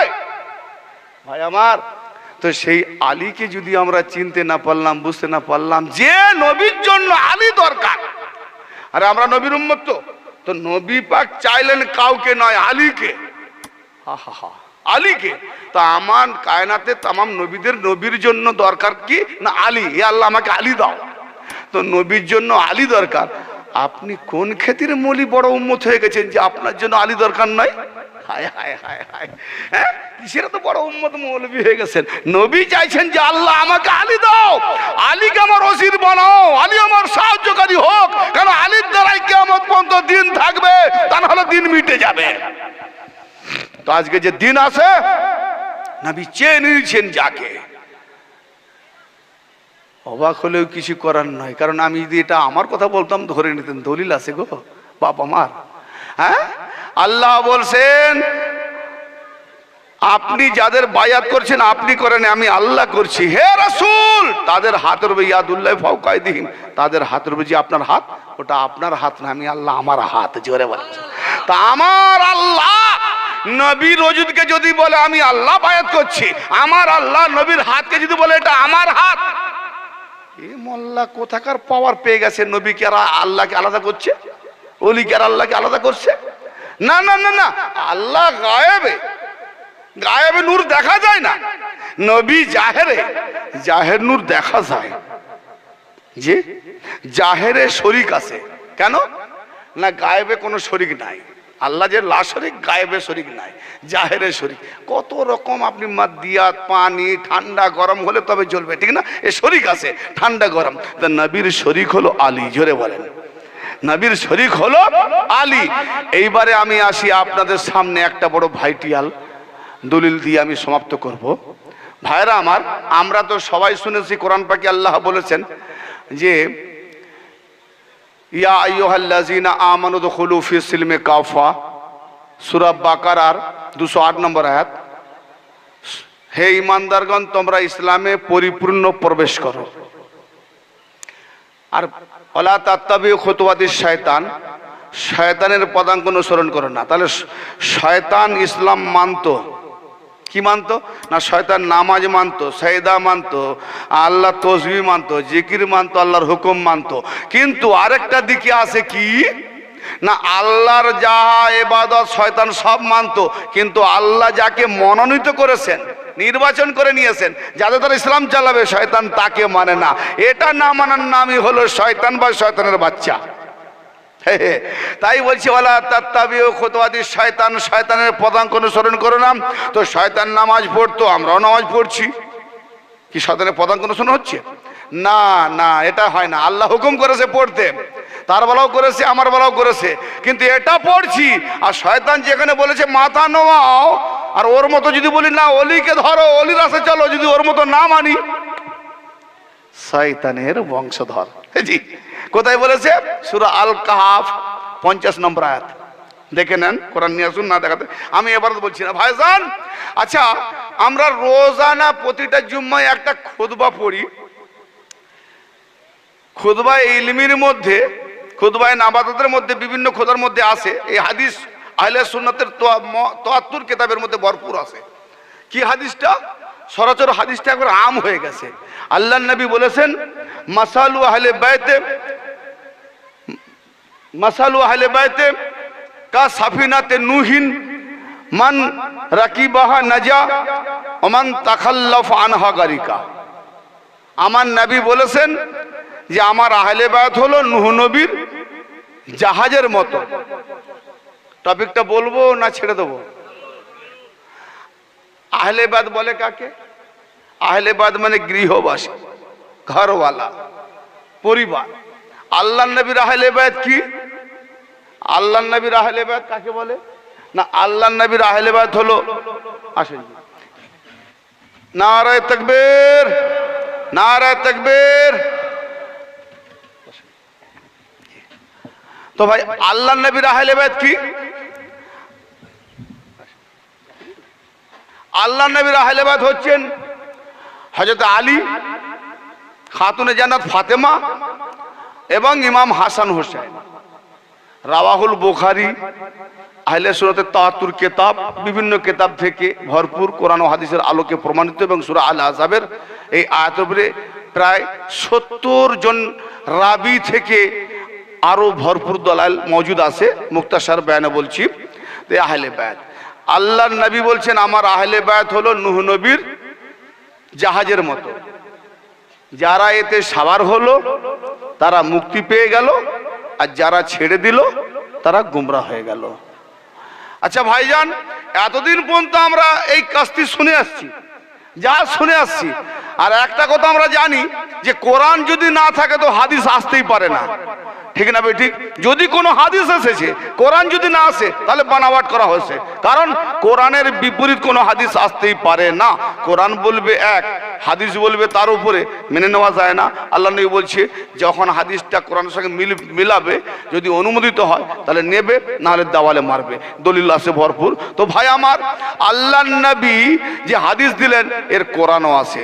সূরা ইয়াসিন, কেন মানুষ মরণাপন্ন অবস্থায় সূরা ইয়াসিন পড়ানো হয়, এর ফজিল তো আলাদা, কিন্তু এই আয়াত পাকটা দিলেই বুঝতে পারবেন যে কেন পড়ায়। কেন এখানে নাজাত পাওয়ার একটা জাহাজ রয়েছে সূরা ইয়াসিনে, কোরআনের দিল বলা হয় না। তো ভাইজান, আল্লাহ পাক কোরআন পাকে এই আহলে বায়ত যে নাজাতের তরি,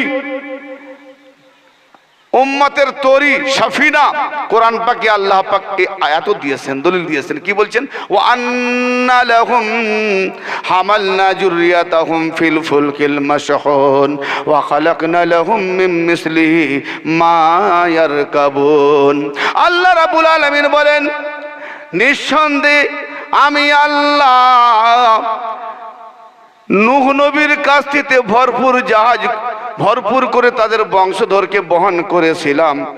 ওয়া খালাকনা লাহুম মিন মিসলিহি মা ইয়ারকাবুন, এবং আমরা সৃষ্টি করেছি উহারই মেসাল, ওই জাহাজের নমুনা, ওই জাহাজের মেসাল সৃষ্টি করেছি যাতে তারা সওয়ার হয়ে যায়। খুব মুক্তাসার, নূহ নবী জাহাজ বানিয়েছিলেন না সৃষ্টি করেছিলেন? বানিয়েছিলেন। জাহাজ বানানো হয়, সৃষ্টি হয় না। আর আল্লাহ বলছেন ওহার মেসাল আমি জাহাজ সৃষ্টি করেছি। জোরে বলেন সুবহানাল্লাহ। আল্লাহ যেটা বানিয়েছেন ওটা হলো সৃষ্টি। এ ভাইজান, সৃষ্টি দেখুন, কিন্তু এর তাফসীর করতে গিয়ে বড় ভীমরতি খেয়েছে। আমি তো বিভিন্ন তাফসীরে দেখাবো কিনা ওই পোকা খেয়ে নিয়েছে, ব্রেন বুদ্ধি ঘাস খেতে গেছে। একজন লিখেছে যে নূহ নবীর জামানাতে ওই মাত্র জাহাজ ভেসেছিল পানির মধ্যে, তার আগে কোনো বাহন চলছিল না। ওই জাহাজকে ফলো করে তারপরে যত জাহাজ কাস্তি বানানো হয়েছে, তাই উহারই মেসাল আল্লাহ সৃষ্টি করেছেন। ভাই, তারপরে ওই জাহাজকে যে ফলো করে জাহাজ বানানো হয়েছে না সৃষ্টি করা হয়েছে? বানানো হয়েছে। আর আল্লাহ বলছে আমি সৃষ্টি করেছি। মিল্লাহ তাফসীর। তাহলে দেখুন শত্রুতা কোথায় যাচ্ছে, আহলে বায়তের উপরে দুশমনি করতে গিয়ে নকল জাহাজ বানাচ্ছে। হায় হায়। আর একজন মুফাসসির সে তাফসীর করছে কলম বাদানেওয়ালা, বলছে ওই জাহাজের মিসাল যে আল্লাহ সৃষ্টি করেছে ও হলো উট, গাধা, ঘোড়া। কারণ এদের উপরে বোঝা নিয়ে যায়, সাবার হয়, তাই এদিকে ওই জাহাজের মেশাল সৃষ্টি করেছে। কি সাংঘাতিক ব্যাপার। আচ্ছা ভাইজান, নূহ নবীর জাহাজে যারা সাওয়ার হয়েছিল তারা ধ্বংস হয়েছিল না মুক্তি পেয়েছিল? আর আল্লাহ নবী বলছেন ওই নূহ নবীর জাহাজের মেশাল আল্লাহ যে সৃষ্টি করেছে, ওতে যারা সাওয়ার হবে ধ্বংস হবে না মুক্তি পাবে? মুক্তি পাবে তো, কারণ আল্লাহ বানিয়েছে। নূহ নবী বানালে যদি মুক্তি পায়, এ তো আল্লাহ বানিয়েছে। হ্যাঁ, এবার বলেন আপনারা জীবনে উঠে সওয়ার হয়েছেন? এই মুফতাফসিরের তাফসীর ধরে নেন যে উট, গাধা, ঘোড়া জীবনে সওয়ার হয়েছেন অনেকে। যারা সওয়ার হননি তাহলে মুক্তি পাবেনি, সারা জীবন নামাজ পড়ে করলেন কি বাপ। হায় হায়। আচ্ছা, এই উট ঘোড়াতে কাফের সওয়ার হয় না, খ্রিস্টান সওয়ার হয় না, নাসারা সওয়ার হয় না? হ্যাঁ, কত গাধা গাধা জন্তু জানোয়ার হারামজাদার উপর তো সওয়ার হচ্ছে। নবী বলছেন নূহ নবীর জাহাজে যারা সওয়ার হয়েছিল তারা মুক্তি পেয়েছিল। আমার আহলে বায়ত নূহ নবীর কাস্তির নমুনা আল্লাহ সৃষ্টি করেছে, এতে যারা সওয়ার হবে, অর্থাৎ এদের আদর্শকে যারা ধরে নেবে, এই আদর্শের উপরে থাকবে, তারা মুক্তি পেয়ে যাবে। কিন্তু আহলে বায়তের উপর দুশমনি করতে গিয়ে এরা উট বানাচ্ছে, গাধা বানাচ্ছে। এদের না পশুর মানে দিকে গিয়ে পশুর মতো মাথা হয়ে গেছে। তাই আল্লাহ সূরা আল আরাফের 179 নম্বর আয়াতে বলছে এই ধরনের কিছু মানুষ আছে, এরা জন্তু জানোয়ার থেকেও নিকৃষ্ট। আল্লাহু আকবার। শোনেন, জন্তু জানোয়ারদের হুঁশ কতটা আর আমরা মানুষ আমাদের হুঁশ কতটা, কে দুশমন বেশি? যখন নূহ নবীর জাহাজ বানানো হলো, টপিক আমার মাত্র সময় যদিও থাকলেও 5 মিনিটের মধ্যে হয়ে যাবে, বেশি দূরে কব না। নূহ নবীর জাহাজ 3 তলা বানানো হয়েছিল, 3 তলা। একবারে 3 তলাতে উঠে গিয়ে নূহ নবী এলান করলেন, আলা মান আরাদান নাজাত ফালিয়ারকাবু হাজি সাফিনা। আলা সংকেত বাণী, কে আছো শুনে লো, জেনে লো। নূহ নবী প্রত্যেকটা দুয়ারে দুয়ারে ডাকতে যায়নি, একটাও দলিল দিতে পারবে না। পুরো দুনিয়ার মধ্যে দুয়ারে দুয়ারে গেছিলেন, জঙ্গলে জঙ্গলে গেছিলেন যে এই বাঘ তুই আয়, এই গাধা তুই আয়। আজকে পৃথিবীতে যত জন্তু জানোয়ার দেখছেন, যদি নূহ নবীর জাহাজে এদের জোড়া জোড়া সাবার না হতো তো এরা হতো না, ঠিক না বেটি? হ্যাঁ, তো এই জন্য প্রত্যেকটা জোড়া উঠে নিয়েছেন। ও ভাই আমার, নূহ নবী যখন আওয়াজ দিলেন তো চার কোণে আওয়াজ পৌঁছে গেল। যদি হায়না বাঘ হরিণকে শিকার করতে ধারা করছে, যেই নূহ নবীর আওয়াজ পৌঁছে গেল কানে, বাঘ শিকার বন্ধ করে নূহ নবীর ডাকে সাড়া দিতে পিছন ফিরে গেল। হরিণ বাঘের ভয় না করে আপনার কি বলে নূহ নবীর ডাকে হরিণ নূহ নবীর দিকে ছুটে চললেন। এ শুয়ার যারা জঙ্গলে চড়ছিল, কুকুর, হাঙর, কুমির, পশু পক্ষী যত ছিল সবাই আসতে লাগলো। শুয়ার তারাও জঙ্গলে চড়ছিল, বলে চলো কি করতে? নূহ নবী ডেকেছে, এই আমরা শুয়ার, আমরা নাপাক গন্দেগি, নূহ নবী পাক, নূহ নজিউল্লাহ আল্লাহ নবী, হ্যাঁ তার মধ্যে আমরা সবার হব। এই নূহ নবী আল্লাহ নবী হুজ্জত দলিল দেখেছে, যদি না যাই তো কালকে ঐতিহাসিক বিধি লিখে দেবে আমরা শুয়ার ছিলাম বলে নূহ নবী জাহাজে উঠিনি, এটা যেন না লিখে। তাই জানোয়ার উঠেছে নূহ নবীর জাহাজে এবং নূহ নবীর ডাকে সাড়া দিয়েছে। নবীর ডাকে আহলে বায়তের আদর্শের সার হবে। আজ মানুষ সাড়া দেয়নি। আমরা মানুষ উত্তম না জানোয়ার উত্তম?